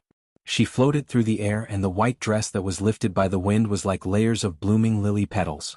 It was so beautiful that it could move people's hearts. In the next moment she had already fallen into Mo Chuan's warm embrace. Ning, are you all right? As soon as he asked this, he heard the hua-la sound of water. That person sent out a palm from the bottom of the water and a wall of water came at him and her. His left palm came out and slammed into the wall of water. With a large hua sound, the wall of water collapsed and crystal clear water droplets scattered in all directions. At this time, the man broke out of the water and gave a long laugh. He jumped onto the wall of trees with a wonderful posture. It seemed like his qigong was not below Mo Chuan's. He turned around and winked at Chen Ning again. With a smile, he said, "Little beauty, I'll come back to find you." After saying this, he jumped out and disappeared behind the wall of trees. "Bastard, you still want to run?" Mo Chuan carried her as he jumped over the wall. Seeing that the man was several feet away, he knew that he wouldn't be able to catch up to him while carrying her, but it was impossible for him to put her down. He used all his strength and forcefully threw out the branch in his hand. The wind whistled as it shot out at the man's back. It was like the man had eyes on the back of his head. He suddenly turned his hand and caught the branch in his hand before forcefully throwing it back. "It's impolite not to reciprocate. Have a taste of my strength." The branch turned into a sharp arrow that shot out at Mo Chuan's chest. Mo Chuan's lips curled into a cold smile, not dodging at all. When the branch was a foot in front of him, it suddenly changed directions and stabbed into the ground. With a pu sound, half of it went into the ground, showing how strong the man's internal energy was. But why did he shoot in the wrong direction? Mo Chuan was filled with doubt when he heard the man say with a laugh, "I was just scaring you, don't treat me like a sick cat. I can't bear to hurt my little beauty." The laughter gradually faded away, and before the sound died away the person had already passed away. Mo Chuan looked in the direction the man left in, but he didn't chase. "Ning, did he do anything to you?" He lowered his head to look at her. His gaze lingered on her body for a moment before quickly moving away. Chen Ning found it funny seeing his face turn red. She didn't do anything but he was already embarrassed. For a moment she couldn't suppress the thought of teasing him. He. She suddenly bit his chest and said in a hateful voice, "Why did you come so late making me?" Her voice choked and her eyes turned red. Mo Chuan's hand tightened and his heart filled with pain. Mo Chuan's heart. Because he was the same as her, he never thought that there would be an intruder in this remote courtyard, and he didn't dare to stay by the side of the hot spring. He was afraid that if he heard the sound of her bathing inside, he would be distracted and lose control of himself. Chapter 5:16. When he rushed over, the scene that he saw almost made his blood boil. He saw a strange man grab her and press her against the side of the pool. Her lips were stained with bright red blood, and it was shocking to the eyes. Her complexion was like snow, her hair was like clouds, and her smooth, snow-white shoulders were exposed outside the pool. It was clear that she was not wearing a single piece of clothing. Even he almost had a nosebleed when he saw this scene. Which man in this world could resist such temptation? In the time he wasn't here, what had happened? He almost did not dare think about it. "It's my fault, I didn't make it in time." His heart twisted into a ball and the pain was hard to endure. It was because of his negligence that he made such a big mistake, causing her to suffer this kind of humiliation. He would take responsibility for his mistake. His arms tightly hugging her, he quickly ran into a room and placed her on the bed. He pulled a brocade blanket over her body, covering her tightly, only revealing her black hair and her snow-white face. He sat on the side of the bed and stared at her without blinking. Her eyes were slightly red, and there were tears in her big, clear eyes. She looked at him like a child who had been wronged, and it made his heart wrench. Suddenly, he reached out his hand and covered her eyes. If she kept looking at him like that, he would feel so guilty that he would cut himself a few times. "Ning, I will find that man and chop him up bit by bit to feed the dogs. As long as he is dead, you will still be clean." He said this word for word. His voice was as cold as a knife and was filled with a bone-chilling intent. Chen Ning's eyes opened wide as she was stunned. What did he mean? When was she not clean? Feeling her tremble, he immediately hugged her tightly and firmly said in her ear, "No matter what happened just now, you have to forget it and never think about it again. I don't care, I really don't care. In my heart you will always be the same, never changing at all." Chen Ning bit her lips, trying not to laugh as her body trembled. Oh. His imagination was too rich. Did he think that the man had done something to her? Alright, this misunderstanding was caused by her. She just wanted to test his reaction. She was really... What would he do? She was very satisfied with his answer. Amo Chuan, do you want to know what just happened? She suddenly whispered in his ear. His body instantly froze and he quickly shook his head. No, if you don't want to say it, you don't need to tell me. I know everything. But you clearly don't know anything. She gently blew into his ear and without any surprise, she saw a red blush spread from his ear to his neck. On the boat, she had already noticed that his ear was too sensitive. She had accidentally bit it and his arm had lost strength, causing her to fall into the river. Stop playing. Amo Chuan did his best to control his breathing as he held her shoulders. He gritted his teeth and said, All right, tell me just what happened. She blinked innocently and said, Actually, nothing happened. Chapter 5:17. After she said that, she blinked her big, bright and innocent eyes at him. He stared at her and then let out a soft sigh. So it was like this. It was not as serious as he had imagined. But why did he think it was this serious? It was clearly her deliberately making him misunderstand, making him think that something serious had happened. He wasn't stupid at all. He could clearly see that there was a faint smile in her eyes that was pretending to be innocent. This mischievous girl, she was trying to scare him and tease him again. Could it be that she didn't know that her words almost made him want to bang his head against the wall in guilt? If it wasn't for the fact that she had just been frightened, he really wanted to turn her over and give her a good spanking on her butt. Chin Ning's brows slowly stood up when she saw him. Her eyes slowly filled with anger and the lines on her chin tightened. This is bad. She had gone too far. She had angered this temperamental man again. I'm tired, I want to sleep. You should leave now. She pulled up the blanket and covered herself up like an ostrich. You're tired? You want to sleep? She heard his words through the blanket and forcefully nodded. Perfect, this one is also tired and wants to sleep. How about you serve this one in bed?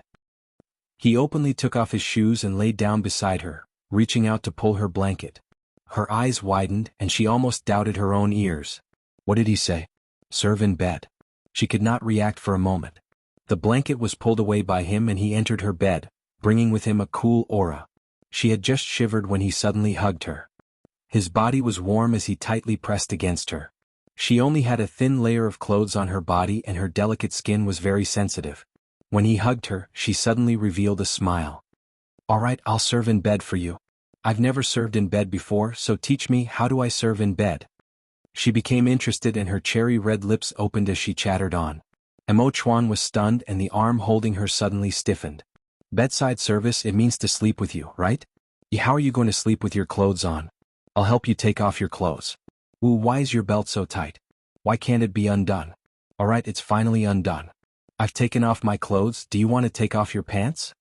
She tore herself from his arms and began to unbuckle his belt, unfasten his coat, and touch the waistband of his trousers. Amo Chuan was completely stunned. He never thought that his beloved girl would be this bold and wild, simply. Was he the man or was she the man?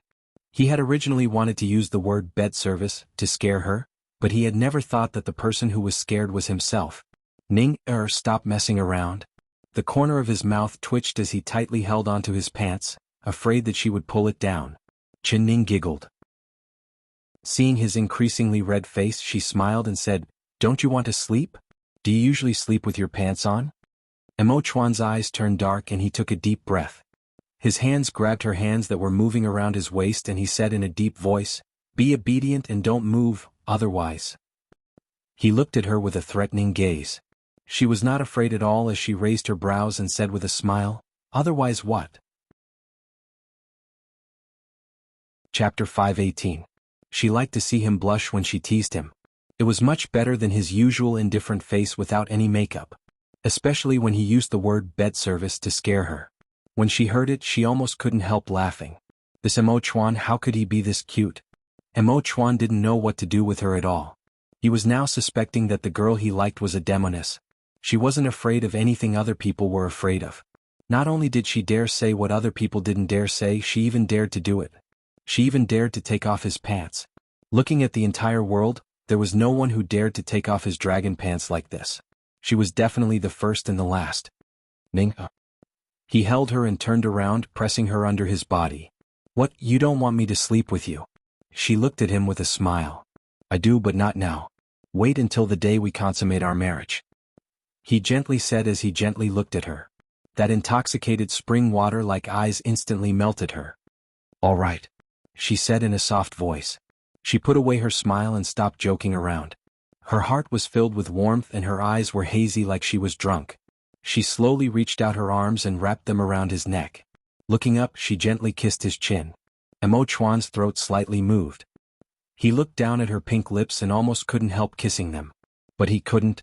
His heart was already running wild. If he kissed her, the consequences would be unimaginable. After spending a lot of effort, he finally controlled himself to leave her. He wrapped the blanket around her and placed a kiss on her forehead before saying in a soft voice, "Go to sleep." He looked at her with pity. Her eyes were dim like stars. She was clearly tired, but she was still forcing herself to talk to him. Actually, he was the same. He always felt that the time he spent with her passed very quickly. It was like they only spoke a few words and time flew by like water. But he could only stay by her side for this little bit. When she woke up, he would have to send her back to the eldest princess palace and he didn't know when they would meet again. "I'm not sleepy, I want to talk to you." She couldn't bear to close her eyes. When she opened them again, she didn't know if she could see him again.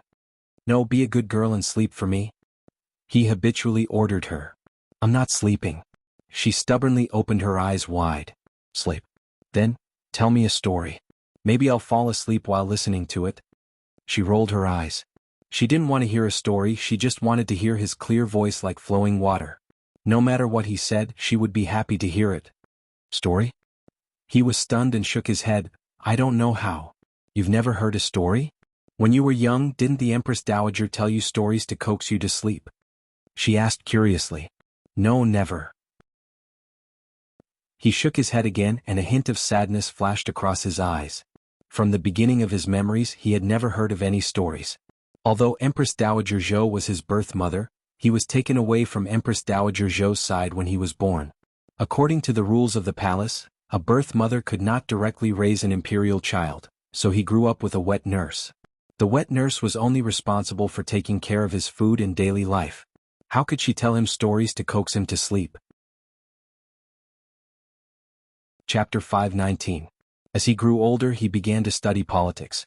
Until he ascended to the throne, he talked about military matters every day and talked about the heroes of the world. How could he tell stories to coax people to sleep? "It's fine, I'll tell you stories in the future." Qin Ning saw a flash of sadness in his eyes and understood something. She reached out from the blanket and slowly held his large palm. Her palm was as soft as cotton. He gently held it, not willing to use too much strength as he revealed a faint smile to her. "All right then, tell me a story. I want to hear the story of the Big Bad Wolf and Little Red Riding Hood." He thought of the night she got drunk and kept saying she was Little Red Riding Hood. He had always been curious, what was Little Red Riding Hood? He had never heard of it before. Pooh. When Qin Ning heard this, she almost spat out. Her bright eyes popped out and all of her drowsiness flew away. She stared at Emo Chuan with incomparable shock. How did he know about the Big Bad Wolf and Little Red Riding Hood? Could it be? "Emo Chuan, you also transmigrated here?" She excitedly sat up. "What transmigrated here?" Emo Chuan did not understand. "The Big Bad Wolf and Little Red Riding Hood. If you didn't transmigrate here, how would you know this story? Quickly tell me, what era did you transmigrate from? Are you also a Chinese?" Qin Ning could not control the excitement in her heart. Her hands tightly grabbed Emo Chuan's hand as her cheeks turned red and her eyes sparkled. This was truly a long drought meeting sweet dew, meeting an old friend in a foreign land. "Ning, what Chinese are you talking about? What era?" Emo Chuan was confused. The more he heard, the more confused he became. He knit his brows and looked at her with doubt. "Ning, are you too sleepy? Why are your words becoming more and more confused? Do you not even remember what era it is now? What are Chinese? I am the West Chu Emperor and we are all from West Chu." He broke free of her hand and felt her forehead. He felt that it was a bit hot, so he placed her back in the blanket and seriously said, "Obediently lie down, I'll find a doctor to see you." Qin Ning began to realize that she had made a big mistake and her face became even hotter. "Don't find a doctor, I'm fine. This blanket is just too thick and too hot." She reached out from the blanket and grabbed his clothes. "Tell me, how do you know about the Big Bad Wolf and Little Red Riding Hood? Damn, when you were drunk, you said you were Little Red Riding Hood and I was the Big Bad Wolf. You also said that I would eat you." "What? You don't remember?" He revealed a faint smile. Thinking of that night, he felt a warm feeling. Damn, why do I keep saying nonsense when I'm drunk? I actually don't remember. I don't know. She rubbed her head in regret and looked at him with a guilty conscience. She stammered, that. Amo Chuan, did I say anything I shouldn't have said that day? She couldn't possibly have told him that she was a transmigrator, right? Amo day. Chin of the matter. Chin of to the topic he. When Chin Ning heard this, her heart became even more guilty. She said in a small voice, then tell me, what did I say that I shouldn't have said? It's all words that should be beheaded. He displayed the dignity of an emperor and said in a deep voice, do you want this one to repeat them to you? She became even more curious and nodded. Anyways, he wasn't willing to cut off her head. Not only did you curse this one, you even hit this one. Have you forgotten all of this? Chapter 520. I scolded you and hit you? She shook her head. How could I hit you? Humph, you said this one is a white-bearded old man and Xiaoxi is a toothless old eunuch. You don't remember any of this, right? He gave a soft snort, secretly finding it funny. Chen Ning gave a poochy laugh. She rubbed her stomach and couldn't stand up straight from her laughter. You lied to me, you made me sound like a fool. She giggled. She couldn't understand why someone as smart as herself would say such silly words when she was drunk. It was so embarrassing. Ning. He suddenly looked at her in a serious manner. In the future, other than when you're with this one, you're not allowed to drink, do you understand? He said with a serious expression. What? She looked at him with a puzzled expression. Are you worried that I'll scold you when I'm drunk? Of course not.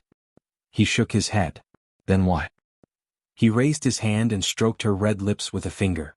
With a smile that wasn't a smile, he said, because when you're drunk, you'll take the initiative to kiss me. If you're drunk with someone else, aren't you afraid this one will be jealous and take that person's head? Nonsense. Chen Ning's face instantly turned red as she felt embarrassed and angry. How could she do this kind of thing? I've never lied to you before. This one is the emperor and my words carry weight. Do you think this one would lie? He held back his laughter. I'm not listening, don't say any more. She suddenly pulled the blanket over her head, not revealing her head no matter what he said. She never thought that she would be this bold when drunk. Could it be that their first time was initiated by her? For this kind of matter, shouldn't he be the one taking the initiative? But why couldn't she remember it at all? Ninger. He pulled the blanket over her and she tightly held onto it. Amo Chuan's eyes were filled with a smile. Did this daring girl finally know how to be shy? Why didn't she know how to be shy when she pulled off his pants? He still had more important things to tell her. Ning, do you want to know, after you were drunk last night, what else did you say to me? What did you do? He purposely slowed down his voice, teasing her. She pulled the blanket even tighter and a muffled voice came from under the blanket. No, I don't want to know a single word. She felt that she must have been embarrassed. She must have said many ridiculous things and done many ridiculous things. Suddenly, the blanket in her hands was lifted by him. His face that was like a distant mountain appeared in front of her. You don't want to hear it, but I must ask you. What you said last night, was it true? He looked at her very seriously. What? She asked in a daze. You said.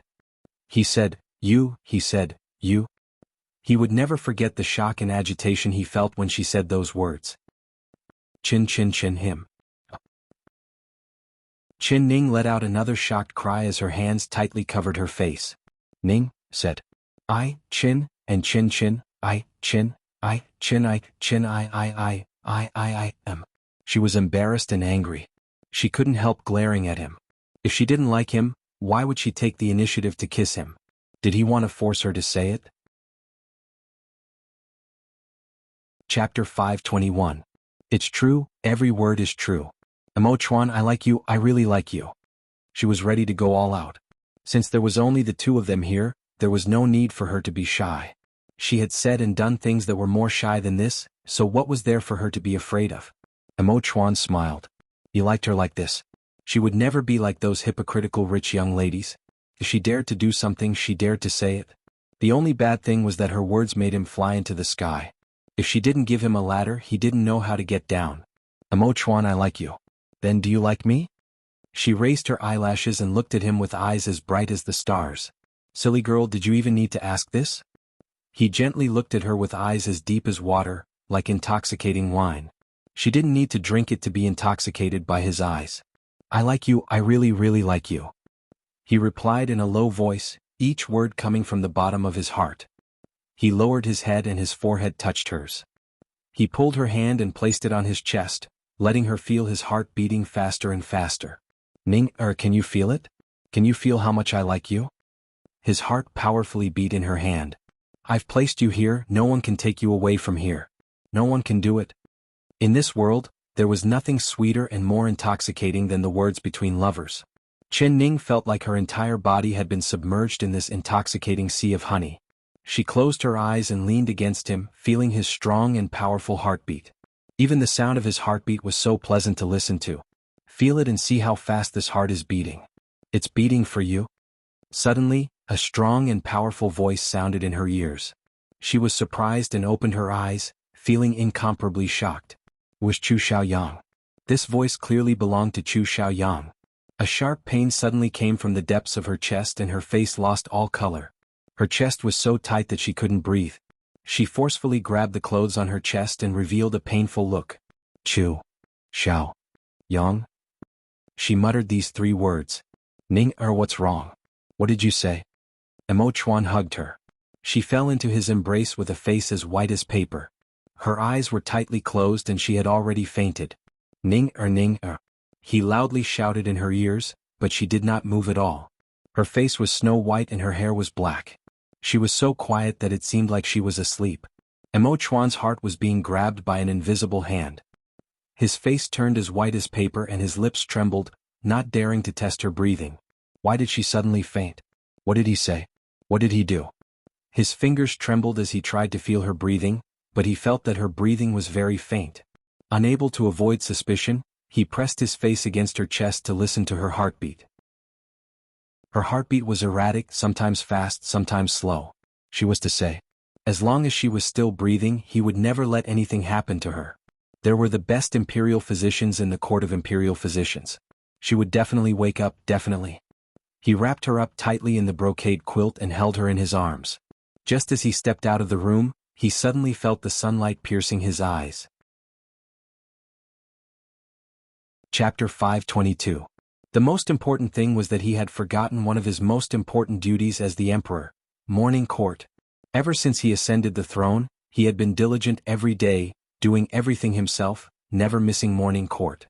Even when he was pretending to be an assassin and acting as her bodyguard, he did not miss a single day. But today he had completely forgotten about it. But he couldn't care about it now. To him there was nothing more important than her. Mo Chuan's brows flashed with a determined look. He tightly hugged her and released his qinggong, flying towards the royal city. At the same time, Empress Dowager Zhou in the Longevity Palace received the news and her face filled with rage. What did you say? The emperor doesn't have morning court? Then where is he now? Call him over for this widow. She had always been calm and composed, but now she raised her hand and smashed her most beloved teacup. Empress Dowager, please calm your anger. The emperor is not in the palace right now and this servant has already sent people to find the emperor. Once there is news, I will immediately report it to the Empress Dowager. Su Jin carefully replied. Go to the eldest princess palace. Empress Dowager Zhou spoke again in a cold voice. The emperor is also not in the eldest princess palace. Su Jin hesitated. Not in? Impossible. Empress Dowager Zhou sat on the couch while panting. The more she thought about it, the angrier she became. She forcefully slapped the table and shouted, Go to the eldest princess palace and summon the Dingyuan princess into the palace. Su Jin shook her head and said, This servant has already sent people to find her, but the princess is not in the palace. When Empress Dowager Zhou heard this, her face turned livid and her hands couldn't stop trembling. Could it be the emperor eloped with that girl surnamed Qin? Impossible. She had watched the emperor grow up and she had spent a lot of effort to raise him. He had the heavy responsibility and lifeline of the West Chu country on his shoulders. He definitely would not do such a disgraceful and reckless thing. However, Empress Dowager Zhou pondered this and her 2 thin brows knit together. No matter how rational and calm the emperor was, he was still a young man in his 20s. How could he resist the temptation of a charming girl like this? If the 2 of them were impulsive and did something that couldn't be controlled, what should they do? Even if the 2 of them didn't elope, not returning for the night and making the emperor forget to go to court, what good thing could they do? She was filled with regret now. Why did she not get rid of that girl earlier because of her soft heart, causing this kind of hard-to-deal-with result?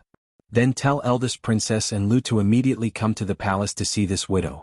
The person is not in her palace, this widow will just find her to find. If it wasn't for this girl being a busybody, that girl surnamed Chen would have already returned to the King Dingyuan palace. How could she give the emperor a chance? This widow must properly teach this girl a lesson. Empress Dowager Zhou was filled with rage, instantly venting her anger on eldest princess and Lu. Empress Dowager, this servant has something to say, but I don't know if I should say it or not. Su Jin looked at Empress Dowager Zhou's expression. Although she was afraid, she still bravely said this. Princess and eldest Tututu. Su Su of De Su Su Su BBB to B to B B B B B B. Su Jin, you're getting bolder and bolder. Under Empress Dowager Zhou's rage, she even went against Su Jin. With a sweep of her hand, all the teacups on the table fell to the ground.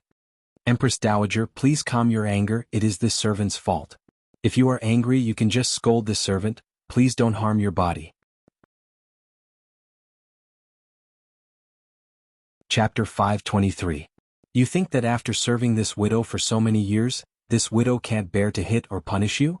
Empress Dowager Zhou coldly said without any expression on her face. This servant accepts the beating and punishment.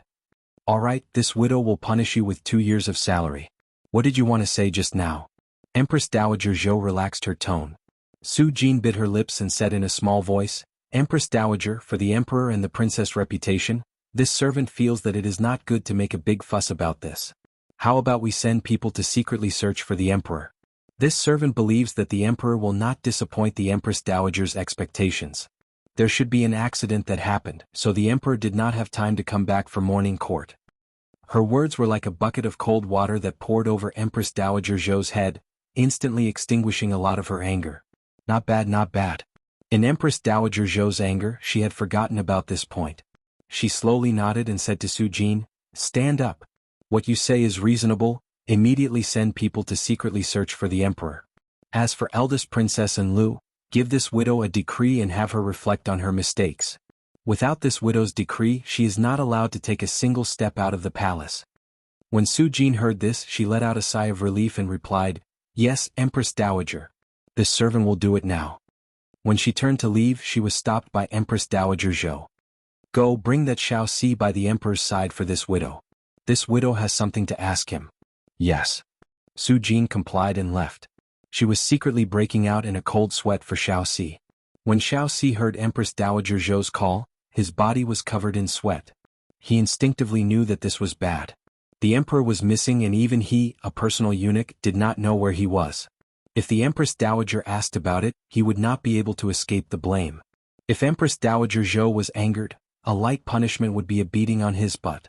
If it was heavy, perhaps his head would be removed from his neck. Aunt Su Jin, can you tell Xiao Si, why is the Empress Dowager calling this servant?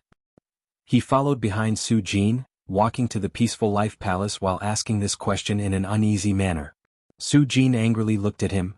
You still have the face to ask? You've lost the emperor and the Empress Dowager is looking for you.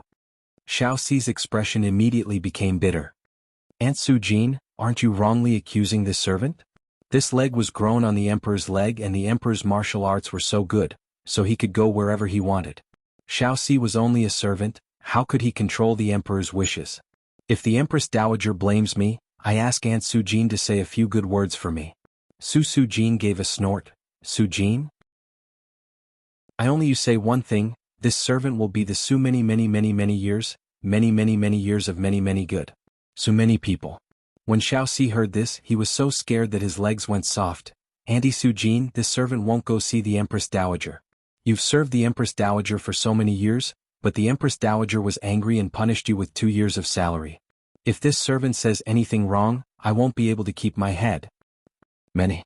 Do you dare to disobey the Empress Dowager's summons? Dower this many, you dare to go. Dower the Su Dowager Su many high you the Su to the one. Aunt Su Jin, this servant really doesn't know anything. Xiao Si almost knelt down to her.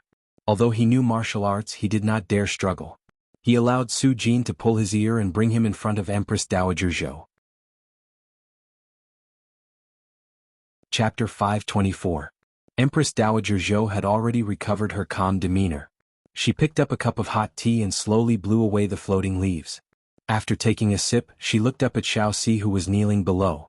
"Su Jin, leave and close the door," she said in a calm voice without a trace of anger in her voice.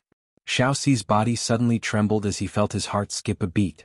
The Empress Dowager had even sent out her most trusted Su Jin. This was a bad prelude.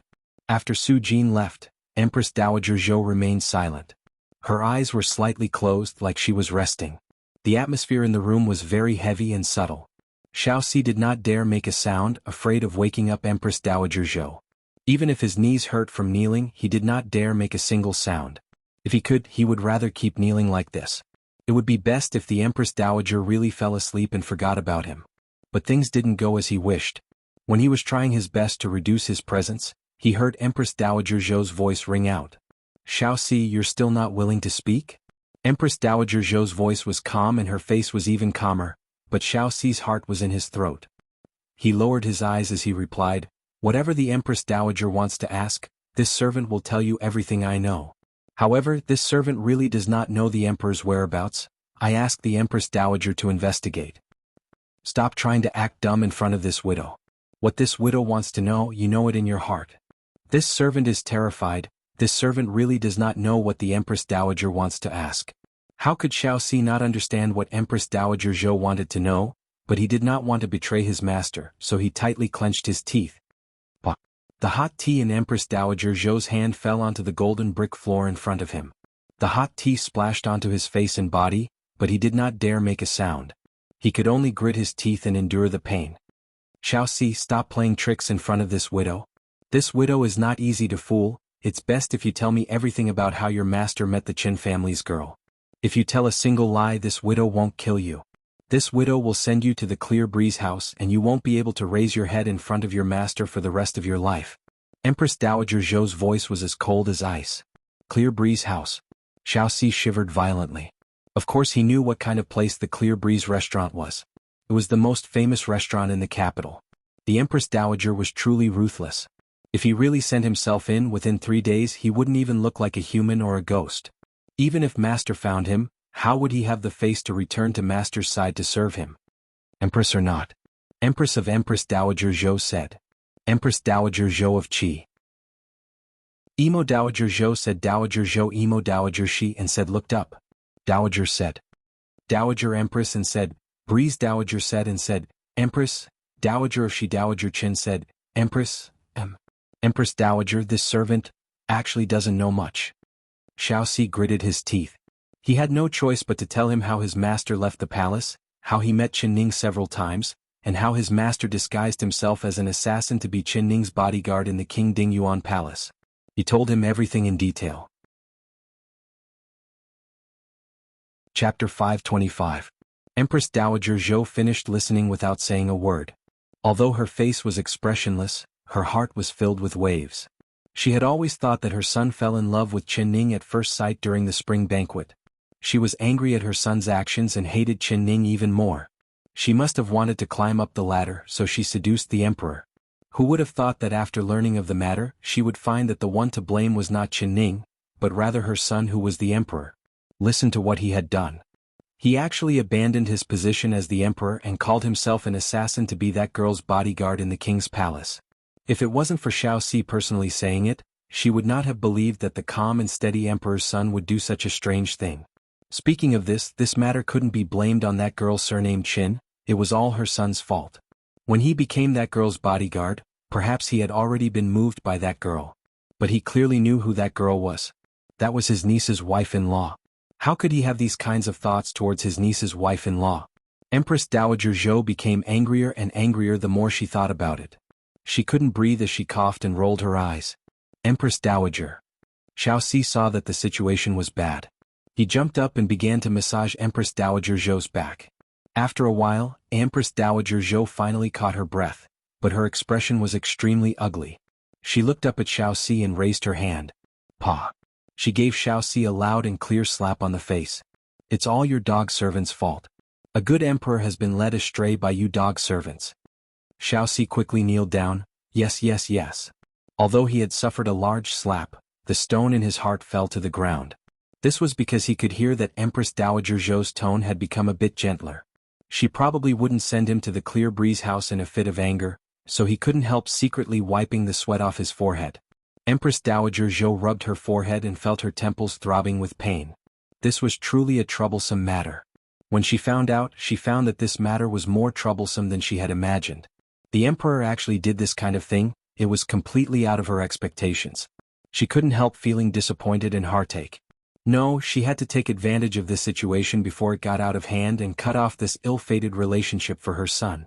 No matter what, she couldn't let that girl ruin the Emperor and ruin the West Chu country. Empress Dowager. Reporting to the Empress Dowager. The Empress Dowager. Su Jin's excited voice came from outside the room. Hearing this, Empress Dowager Zhou and Xiao Xi's eyes lit up. Empress Dowager came from the bed and personally opened the door. Go, call the Emperor over for me. Empress Dowager Zhou raised her brows raised. King? Empress Dowager Zhou's brows jumped up. Speak, where is the Emperor? Empress Dowager, the Emperor is now in the Imperial Hospital. Empress Dowager Su, King Dowager, Qing Dowager Mu, she said. Quickly prepare the sedan, I am going to the Imperial Hospital. She rushed out and Su Jin hurriedly supported her, saying in a low voice, Empress Dowager, don't be anxious. His Majesty is fine, but something has happened to the princess.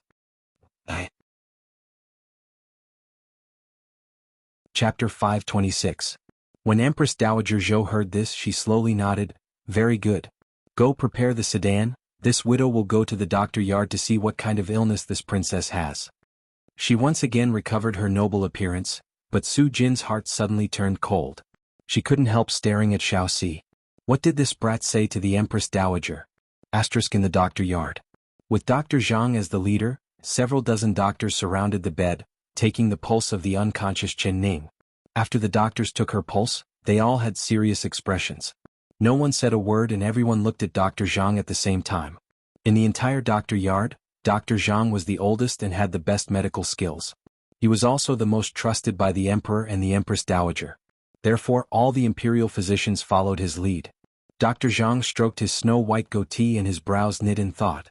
His eyes fell onto Chen Ning's face on the bed and after thinking about it, he reached out to take the pulse of her left hand. Mo Chuan's calm face couldn't help revealing a look of worry. He stared at Dr. Zhang without blinking and finally waited for Dr. Zhang to take back his hand. He immediately asked in a deep voice, Dr. Zhang, what illness does she have? Why did she suddenly faint? When will she wake up? Dr. Zhang shook his head but he didn't say a word. Mo Chuan's heart tightened again and his breathing stopped. His handsome face turned pale. Emperor, don't worry. This old minister's meaning is that the princess consort isn't sick at all. Dr. Zhang looked up to see Mo Chuan's expression. He was shocked and quickly explained. Not sick. If she's not sick, why would she suddenly faint? Why hasn't she woken up? Mo Chuan couldn't help knitting his brows. He always believed in Dr. Zhang's medical skills, but at this moment he was filled with doubt. On the way back, no matter how he called out to her, she did not respond at all. If it wasn't for the fact that her heart was still beating and her body was still warm, he would have thought that he had lost her. This feeling of worrying to death almost tortured him to the point of insanity. He thought that Dr. Zhang would be able to cure her with his medical skills, but he never thought that Dr. Zhang would give him an answer. Not sick. Emperor, this old minister has a few words to say to the Emperor alone. Dr. Zhang suddenly said. Mo Chuan was a bit stunned. Then he waved his hand and all the doctors in the room left. Even the maids and eunuchs in the room disappeared. After everyone left, Mo Chuan's eyes sparkled as he stared at Dr. Zhang. His voice slightly trembled as he said, Dr. Zhang, tell me the truth, is it her? She has an incurable disease? Dr. Zhang immediately shook his head. He looked at Mo Chuan with a complicated expression before lowering his head and saying, This old minister wants to ask the Emperor, when the princess consort fainted, was the Emperor by the princess consort's side? Mo Chuan immediately understood what Dr. Zhang wanted him to tell everyone to leave. Dr. Zhang's words. His eyes. His face. Mo Ling, he said. Chen Ning. Ling, he said. He Ning I. Dr. Zhang couldn't help coughing. Mo Chuan's answer was within his expectations, but also outside of his expectations. Chapter 527. This time it was Mo Chuan's turn to be shocked. His eyes turned to Dr. Zhang and he nodded, yes. Then this old minister understands. The reason why the princess consort suddenly fainted, it must be because of the emperor's words. Dr. Zhang said while stroking his beard. But how could this one's words make her faint? Emo Chuan's heart skipped a beat. He thought back to when he grabbed her hand and told her how much he liked her. Could it be that she fainted from excitement after hearing his confession? Kukuku. Dr. Zhang began to cough again. His eyes drooped as he said, Emperor, this isn't the first time the princess consort has fainted. Yesterday the princess consort also fainted like this once. What did you say? Emo Chuan's body trembled as he looked at Dr. Zhang in disbelief. Emperor, please don't be too excited. The princess consort is fine, but she can't seem to be stimulated. As long as she is excited, she will fall unconscious. This old minister gave the princess consort a prescription yesterday that can help her calm her mind, so after the princess consort took the medicine, she quickly woke up. Then hurry up and make the medicine. Emo Chuan couldn't help glaring at him. This old doctor was becoming more and more muddle-headed. He kept talking to him, but he didn't do the most important thing. No need, no need. The princess consort is fine this time. As long as the emperor stays by her side, she will wake up before long. Dr. Zhang stroked his beard again and looked at the emperor with a meaningful gaze. He was very smart, he knew when to stop. For this kind of royal family matter, he only needed to be aware of it. He didn't want to get involved, otherwise he wouldn't even know when he lost his head. Emperor, this old minister wants to leave first. He thought that he had nothing to do here, so it was best if he didn't stick around. Wait a minute. Dr. Zhang, tell this one yesterday she... Why did she faint? Emo Chuan sat in front of the bed and held her hand. Her fingers were as cold as jade. Since Dr. Zhang had already seen through it, he didn't need to hide it in front of this old doctor. Moreover, he didn't want to keep hiding it.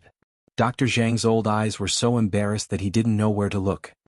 He said in a hesitant voice, when this old minister arrived, the princess consort had already fainted, but King Ding Yuan was by her side.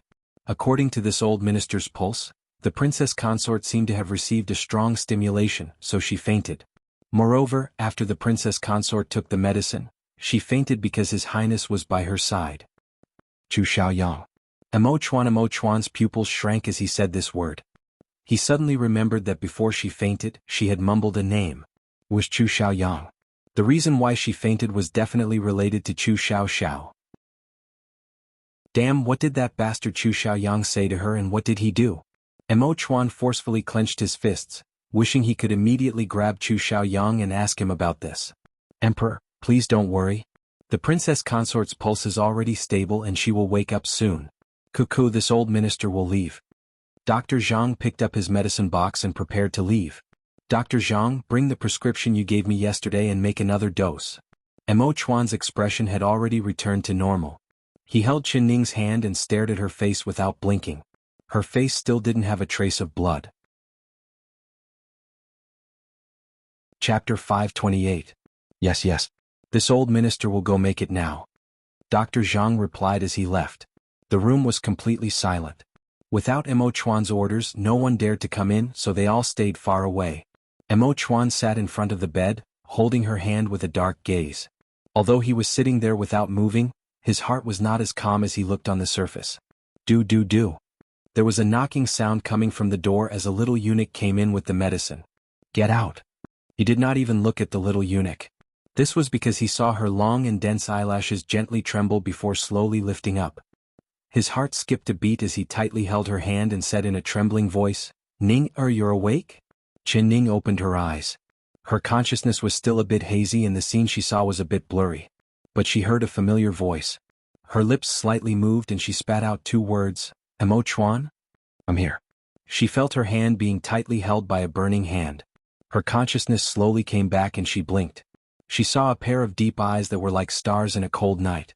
It was Emo Chuan. Her heart suddenly relaxed. What happened to me just now? Where am I? She turned her eyes and found that she was lying on an unfamiliar bed. She was surrounded by an unfamiliar environment and the room was filled with the fragrance of medicine. This is the yard of doctors. When you were in the hot springs, you suddenly fainted, so I brought you here. The doctor has already seen you and you're fine, but you have to drink the medicine first.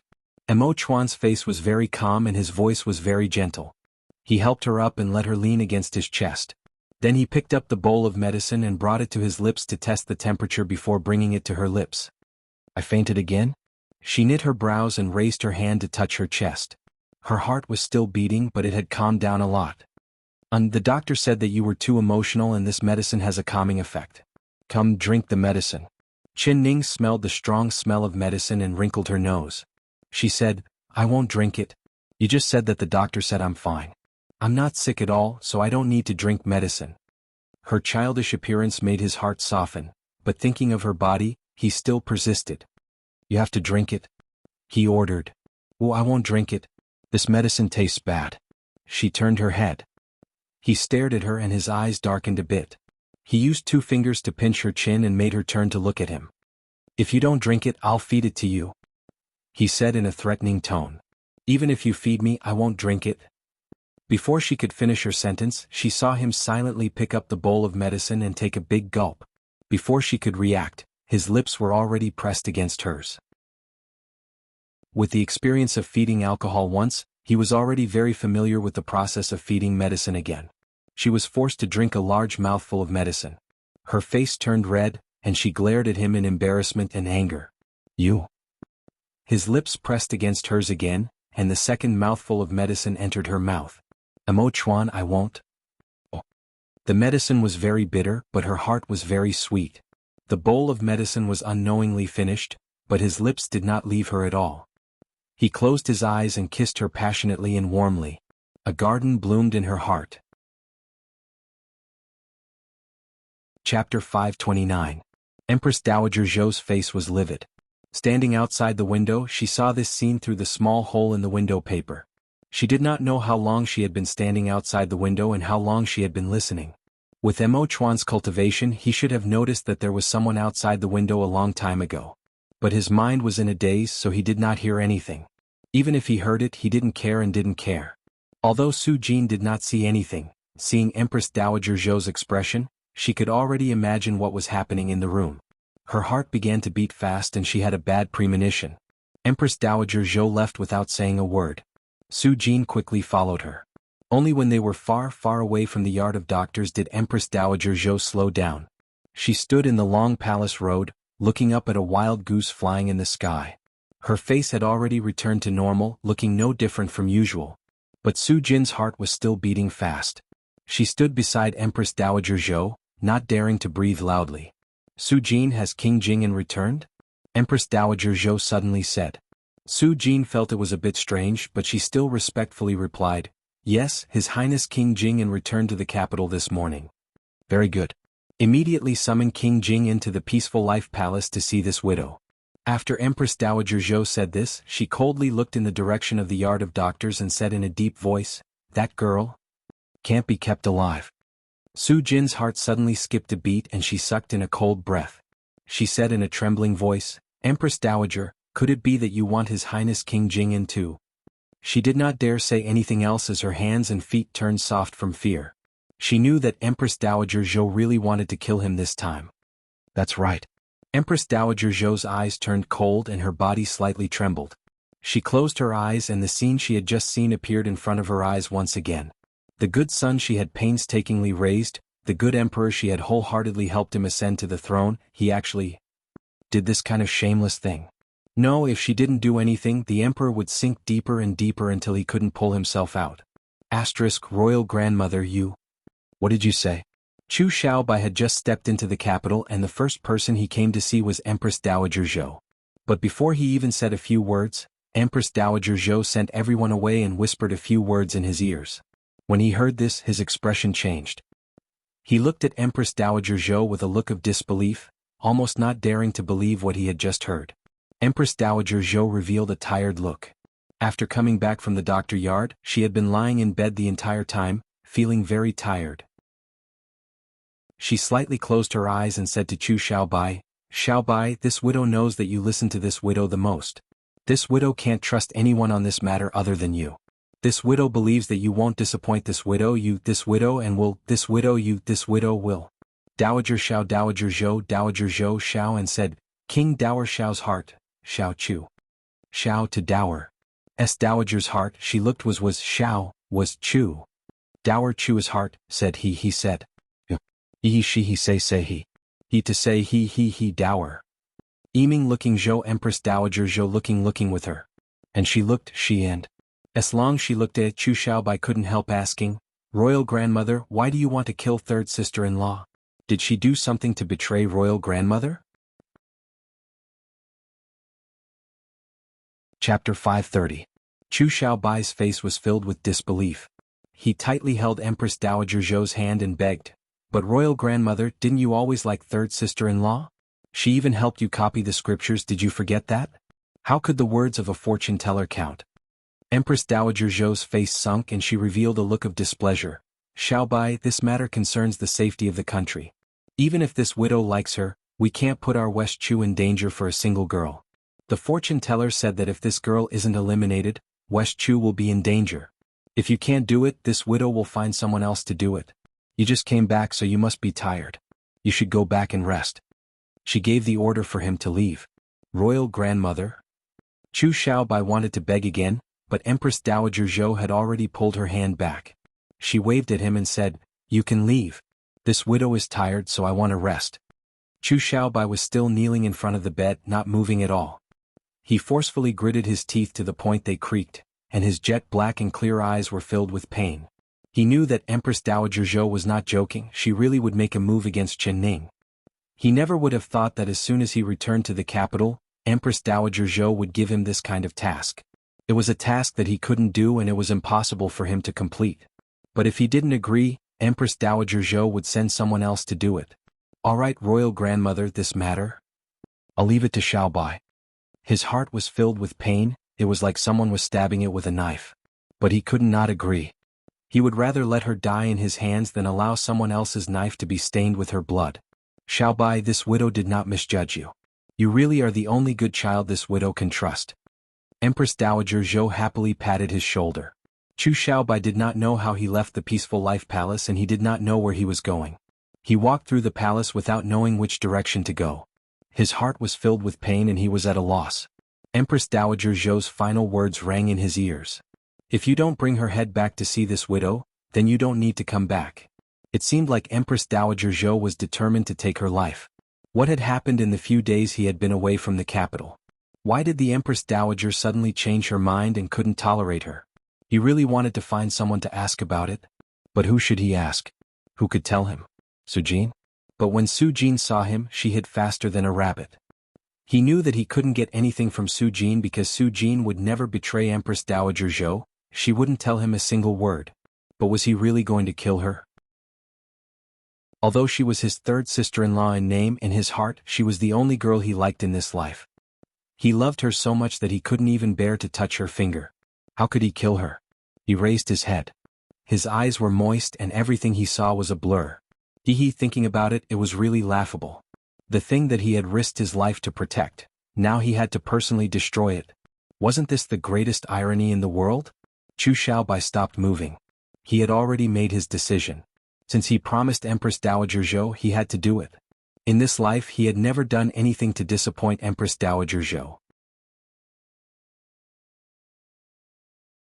Chapter 531. At this moment, Chen Ning had already returned to the eldest princess palace. Mo Chuan wanted to let her stay in the doctor yard, but she insisted on leaving. If she stayed in the palace with her status, she would definitely be criticized by others. She did not want to cause any more trouble for Mo Chuan. Not to mention the fact that the palace gave her an invisible pressure that made it hard for her to breathe. Mo Chuan considered it for a bit before agreeing to her. However, when he thought of Chu Xiaoyang, his brows unknowingly knit together. He knew that Chu Xiaoyang's martial arts were not weak and the eldest princess was far from being his match. If Chu Xiaoyang charged into the eldest princess palace to see her, perhaps none of the guards in the eldest princess palace could stop him. Zhui Feng, come in. He gently clapped his hands. Following that, Chen Ning felt her eyes blur and there was an extra light gray figure in the room. That figure bowed down to Mo Chuan. She stared at that person. She had a photographic memory, so she immediately recognized him. Mo Chuan, is he one of your secret guards? That's right, you've seen him before? Mo Chuan was a bit surprised. Zhui Feng's movements were erratic and he rarely showed himself in front of people. Other than himself and those close to him, there were very few people who had seen his true appearance. Chen Ning said with a faint smile, of course I've seen him. Do you still remember that time in the King Dingyuan Palace? You sent him to give an imperial edict and sent Xiaobai out of the capital for a long time. When Chu Xiaobai's name was mentioned, her eyes dimmed and she couldn't help giving a long sigh in her heart. She had been touched by Xiaobai's childish innocence. If it wasn't for Xiaobai suddenly leaving and never coming back, perhaps things would have had a different ending. You did it on purpose that time, right? She bit her lips as she looked at him. Mo Chuan's brows jumped up. Yes. Ning was a bit stunned. She never thought that he would directly admit it. What? Could it be that you don't know why I did it? His eyes looked at her with a soft gaze that couldn't be melted. Her face instantly turned red and she looked down, avoiding his burning gaze. Could it be that he liked her back then? That's why he was jealous of Xiaobai? However, he lifted her chin and continued to look into her eyes. Not only last time but this time as well. I did it on purpose because I didn't want to see him always staying by your side and looking at you like a silly goose. That brat doesn't have any good intentions towards you, humph. Ning's face turned red and she couldn't help saying, Xiaobai is very good to me, he has never bullied me before. I think the one with bad intentions is you and the one bullying me is clearly you. I don't want to drink the medicine but you force me to drink it. Thinking that he had used that method to feed her medicine, she was angry and embarrassed. Seeing the blush on her face, he faintly smiled and whispered in her ear, if you don't listen, I will continue to feed you medicine like that. Mo Chuan I dance. Before she could say anything he lowered his words, Xiao Ning, Chuan. Chin Ning to Chin Chuck. This was in front of his subordinates. Did he have to go overboard? It wasn't that she didn't want him to kiss her, but she didn't want to be like him, kissing her everywhere and any time. But it was a good thing that he only lightly kissed her and quickly left her lips. He used his finger to touch her red and tender lips and said with a faint smile, next time, you're not allowed to say no to me. Chapter 532. Her face became even redder. It was clear that she had understood his meaning as she fiercely glared at him. He reluctantly looked at her face and suppressed the excitement in his chest. Now was not good, it really was not the time to be intimate with her. Even if he was reluctant, he still had to send her out of the palace. After he finished taking care of this matter, he would give a decree to restore her freedom and openly marry her. He believed that day would not be too far away. Ku Jue Feng. He gave a soft cough and cleared his throat. This subordinate is here. Jue Feng did not raise his head at all. His mind was in a state of chaos. His eyes stared straight at the blue stone floor, almost piercing a hole through the stone surface. Although he didn't raise his head, the sweet words of the emperor and the girl drilled into his ears, making it impossible for him to not listen. Even if he was a fool or a piece of wood, he could still hear the love between the two of them. His heart couldn't help beating fast and his body was covered in a cold sweat. Your Majesty, what are you trying to do? The other side's identity is the Ding Yuan princess. Even if you don't care about her identity, shouldn't you care about this subordinate? In front of this subordinate, you are being this intimate with the Ding Yuan princess, is that really okay? This subordinate is also a person, not an ignorant piece of wood. He had a large secret in his heart that he was prepared to report to the emperor and shock him. He never thought that the emperor would give him an even bigger shock when he came back. How could Mo Chuan know that Jue Feng's heart was filled with weeds? He held her hand and looked at Jue Feng. Jue Feng, protect her for this one. You have to protect her at all times. If she loses a single hair, this one will hold you responsible. This subordinate will obey the imperial order. Jue Feng felt like he had been hit by 10,000 points. The emperor was actually sending him to protect her? Just how important was she to him? He was a secret guard trained to protect the emperor since he was young. His martial arts and qigong were the best, so he was the most trusted and valued by the emperor. But now the emperor was sending him to protect a woman. What would the emperor do? But as a secret guard, he had to obey his master's orders, so he could only agree without any hesitation. Very good. Now you will escort her to the eldest princess palace. During this period of time you will stay by her side. If there is any movement, immediately tell this one, do you understand? Mo Chuan said in a deep voice. In front of Jue Feng, his emperor's aura was unknowingly released. His gentleness would only be shown to her. This subordinate will obey. Mo Chuan, Ning shook her head. She wanted to say that she did not need any secret guards, but she saw Missouri Chuan place a finger on her lips and look at her with a threatening gaze. She immediately understood that if she dared to say no, he would disregard everything and kiss her. All right, she admitted her defeat. Just like this, under Zhui Feng's escort, she safely returned to the eldest princess palace. Zhui Feng was like a shadow that came and went without a trace. Although she knew that Zhui Feng was not far from her, if he did not show himself, she would not be able to see him. He really was worthy of being Mo Chuan's best secret guard. Ning thought that since Mo Chuan arranged for him to protect her, it meant that Zhui Feng was very strong. Chapter 533. If she took off her clothes to sleep or changed her clothes, he would be waiting in the dark like a tiger watching its prey. Wouldn't he be able to see everything? Ning felt more uneasy the more she thought about it. She felt that she needed to set some rules with this Zhui Feng. Zhui Feng. She followed the signal that Mo Chuan taught her and gently clapped her hands twice. Sure enough, in the next moment, there was an extra gray figure in front of her. She did not know where he had come from. The doors and windows were all tightly shut, but he still appeared like a gentle breeze. Princess consort, why did you call this subordinate? Zhui Feng bowed to her, but he did not kneel down. Ning did not care. She stared at Zhui Feng. Where were you hiding before? This. Zhui Feng replied in a calm voice, please forgive this subordinate for not being able to tell you. This was their secret as a shadow guard, how could he reveal it? Alright, it's fine if you don't say it, but I want to make an agreement with you. She directly went straight to the point. Agreement? Zhui Feng was stunned. Please explain it to the princess. I don't care where you usually are, but you can't appear when I'm bathing. Also, you can't appear when I'm sleeping. Zhui Feng understood when he heard this. He said in an awkward voice, this. Please forgive this subordinate for not being able to do it. The emperor has ordered me to protect the princess at all times, but the princess can be assured that this subordinate knows when to look and when not to look. I will not cause any trouble for the princess at all. Ning couldn't help feeling angry. This Zhui Feng's words were as smooth as a loach's. His eyes were on his body, so how could she know when he would open or close his eyes? If the princess does not have any other orders, this subordinate will leave first. After he finished, he did not wait for Ning to say anything before disappearing like a gentle breeze. Ning looked at the closed doors and windows. She was sure that Zhui Feng was hiding in her room. The reason why he came and went without a trace was because he was using a magic trick. Even if she knew he was around, she was not confident she could find him. She could only hope that he would keep his word and do what he said. Xiao Ru.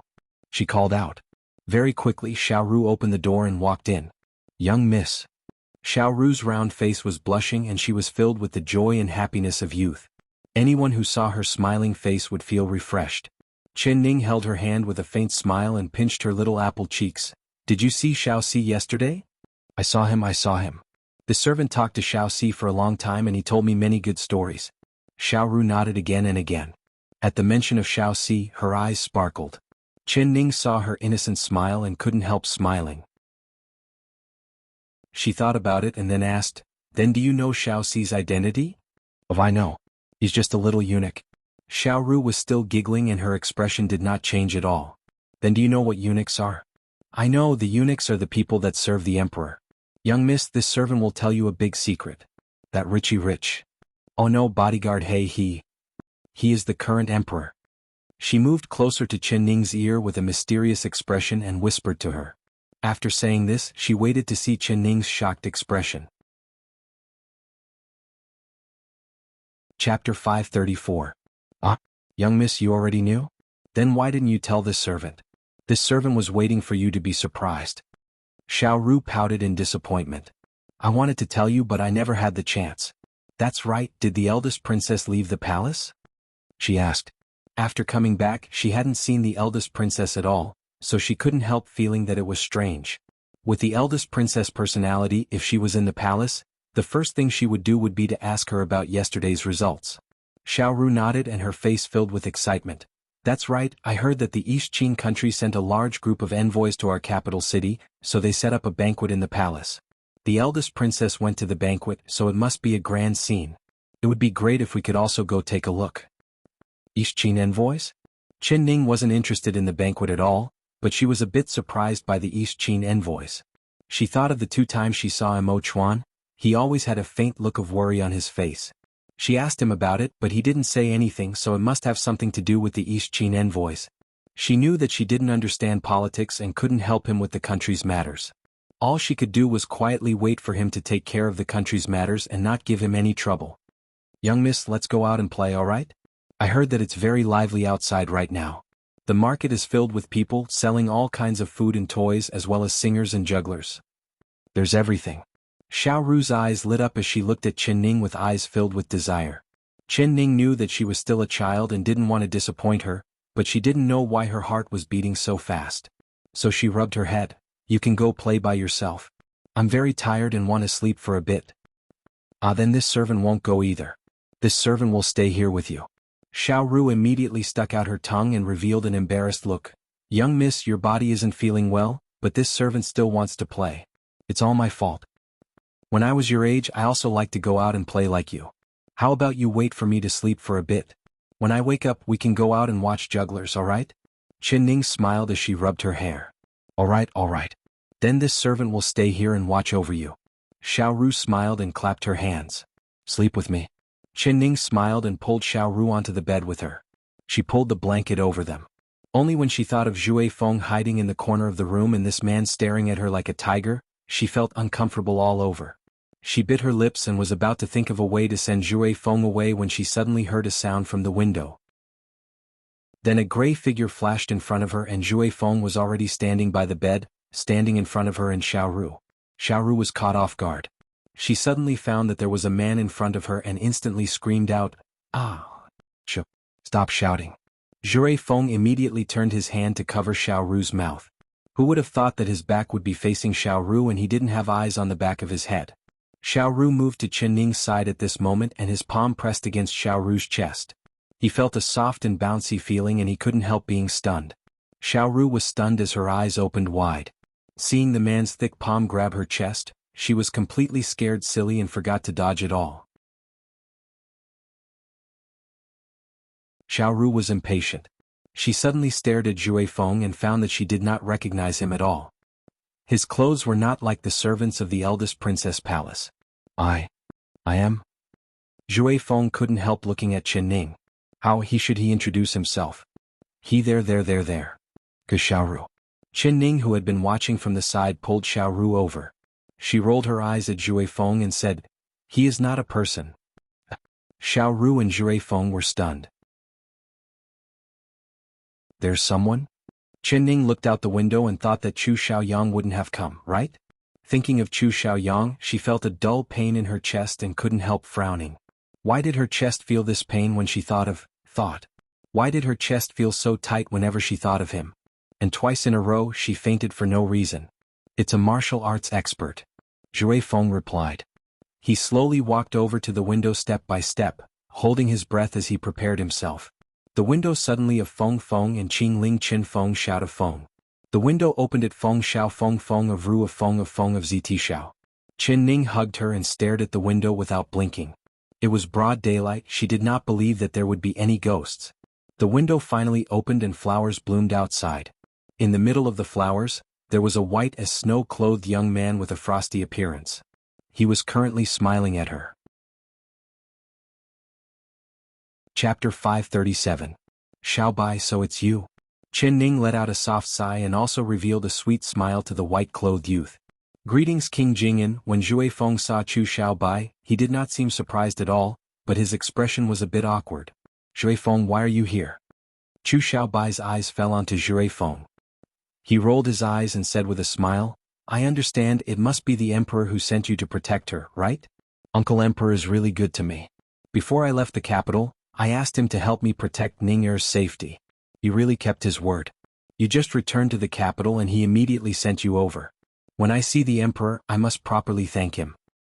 He turned to look at Chen Ning and said with a smile, "Seeing that you're safe, I'm relieved." Zhui Feng lowered his head in silence. He did not know how to reply. He now understood everything that had happened. This King Jing'an was still kept in the dark by his master. If he knew the truth, wouldn't he go all out against his master? "Zhui Feng, now that I'm here, I'll be responsible for her safety. You can return to the Emperor's side." Chu Xiaobai said. This subordinate is following the Emperor's orders. The Emperor ordered this subordinate to protect the princess consort, so this subordinate does not dare disobey master's orders." "What do you mean? Do you think this king will harm her?" Chu Xiaobai raised his brows and a trace of anger flashed in his eyes. This subordinate does not dare. Zhui Feng bowed. Then leave. This king has something to say to Ning. Chu Xiaobai impatiently stared at him. This. Zhui Feng hesitated a bit. I asked King Jing'an for forgiveness. This subordinate's duty is to not leave the princess consort's side. You don't even listen to this king's words? Zhui Feng bowed and said, Please forgive me King Jing'an, this subordinate only has one master. In other words, he only listened to Mo Chuan's orders. Chu Xiaobai did not get angry and instead revealed a smile. Alright, this king won't make it hard for you. You are loyal to the emperor, this king is very pleased. He smiled as he jumped through the window. He walked beside Zhui Feng and patted his shoulder. With a smile, he said, Zhui Feng, next time you have time, this king will invite you for a drink. This subordinate. Zhui Feng's voice suddenly stopped. He maintained his bowed posture without moving, but his eyes were wide open as he stared at Chu Xiaobai in front of him. Humph, you want to fight with this king? You better be more obedient next time, but there won't be a next time. Chu Xiaobai laughed as he withdrew his finger from Zhui Feng's acupuncture point.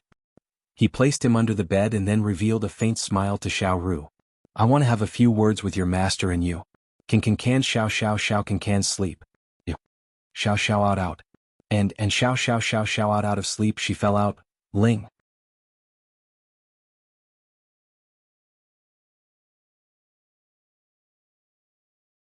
Chapter 539. Ning, I'm really very happy. He suddenly grabbed her hand and revealed a bright smile to her. His palm was burning hot and the glow in his eyes was even more intense. Qin Ning suddenly felt that something was wrong. She had just accepted his gift. Did he need to be this excited? Xiaobai, I heard that the East Qin envoys came to our capital city today and the royal palace is holding a banquet. Why didn't you attend? I think the palace must be very lively. You are King Jing'an, wouldn't it be bad if you didn't attend? She changed the topic and pulled her hand out of his grasp without a trace. It's very lively but I don't like it. I like being here with you. He looked into her eyes and said. The uneasiness in her heart increased. She wanted to pull back her hand but he forcefully held it. Ning, do you like lively? There are many fun things on the streets right now, many of which I have never seen before. Let's go take a look, alright? Her heart skipped a beat. She felt that his idea wasn't bad. Alright. She nodded and turned to look at Xiao Ru on the bed. Bring Xiao Ru with you, she likes lively things. No, just let her have a good sleep here, Wang Yao said. Chu Xiaobai immediately shook his head. He did not wait for her to say anything else as he jumped out the window. They avoided the eyes and ears of the palace's guards, jumping over 2 walls and leaving the eldest princess palace. Coming to the crowded streets, Qin Ning found that she had underestimated the prosperity of the capital city. It was indeed very lively here. There were all kinds of things to eat, play and have fun. It seemed that every family had rushed to the streets on this day. She was quickly separated from Chu Xiaobai by the crowd, but very quickly he squeezed through the crowd and used his hand to protect her, not letting the crowd touch her again. I'm sorry Ning, I never thought there would be this many people here.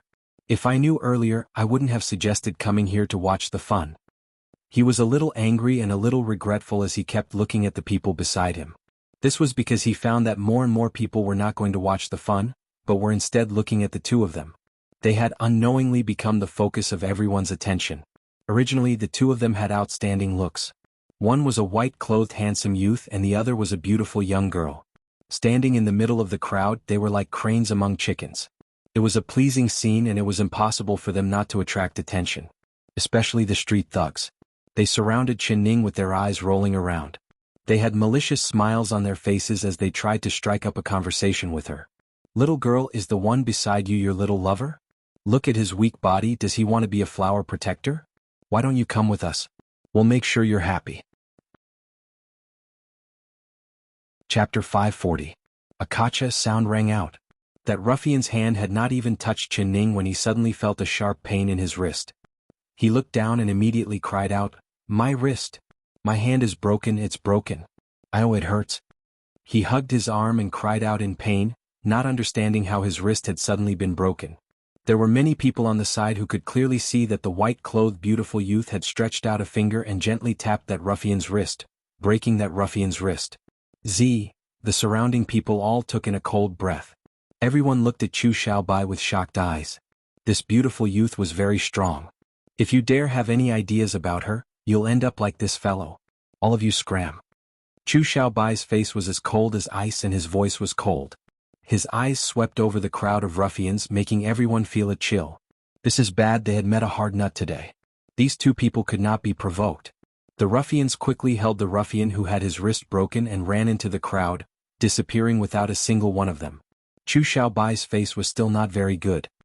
He never thought that there would be people this bold, taking liberties with his beloved girl in broad daylight. If it wasn't for the fact that he didn't want this matter to become big, he would have broken all of their legs. He had wanted to bring her to watch the fun, but how could he be in the mood to watch the fun? He knew that if this continued, they would become the fun and everyone would come to see them. He used his arm to protect her shoulder and quickly brought her away from the crowd, going wherever there were fewer people. Very quickly they left the crowd and came to a quiet and sparsely populated alley. Xiaobai, didn't we want to watch the fun? Why did you bring me here? Qining looked left and right. The alley was very deep and there was not a single person in sight. It was like a completely different world compared to the bustling street from before. Chu Xiaobai waved his sleeve, but his anger had not disappeared. Thinking of the fiery gazes everyone had on her, he wished he could cover her from head to toe with a hood, not letting anyone see her. He felt like his brain had gone crazy. He actually brought her out to go shopping, making him filled with anger. There are too many people there and it's too chaotic. There's nothing fun to see. He suddenly grabbed her hand and ran out of the alley. I thought of a good place. It's quiet and has a beautiful scenery. I'll take you there. He pulled her to the entrance of the alley and saw a carriage parked there. There was no one in the carriage and the horse was tied to a tree. It seemed like the people in the carriage had gone to watch the fun. He did not say a word as he untied the horse's reins and pulled her onto the carriage. He sat in the carriage and sat in the carriage. Xiaobai, this carriage has an owner. I never thought that the respected King Jing'an would steal a carriage. Qining pursed her lips and said with a smile. You're right, I won't steal it. Chu Xiaobai nodded with a smile. He threw out a piece of silver that landed under the tree before whipping away. Hey, what if this silver is picked up by someone else? Wouldn't the owner have lost his car for nothing? That has nothing to do with me. I'll give you the silver and I'll drive the carriage away. This doesn't count as stealing, don't you think? He looked back at her with a smile. Then he drove the carriage forward. Very quickly the carriage left the capital and arrived at the outskirts. You're tuning in to the Han Li's Wuxia Chronicles YouTube channel. We're so grateful for your support and don't forget to subscribe to join us on this incredible journey through captivating stories. Your generosity through donations truly makes a world of difference, as it's the primary source of revenue that allows me to expand and enhance this channel for you. Thank you from the bottom of my heart for being a part of this adventure.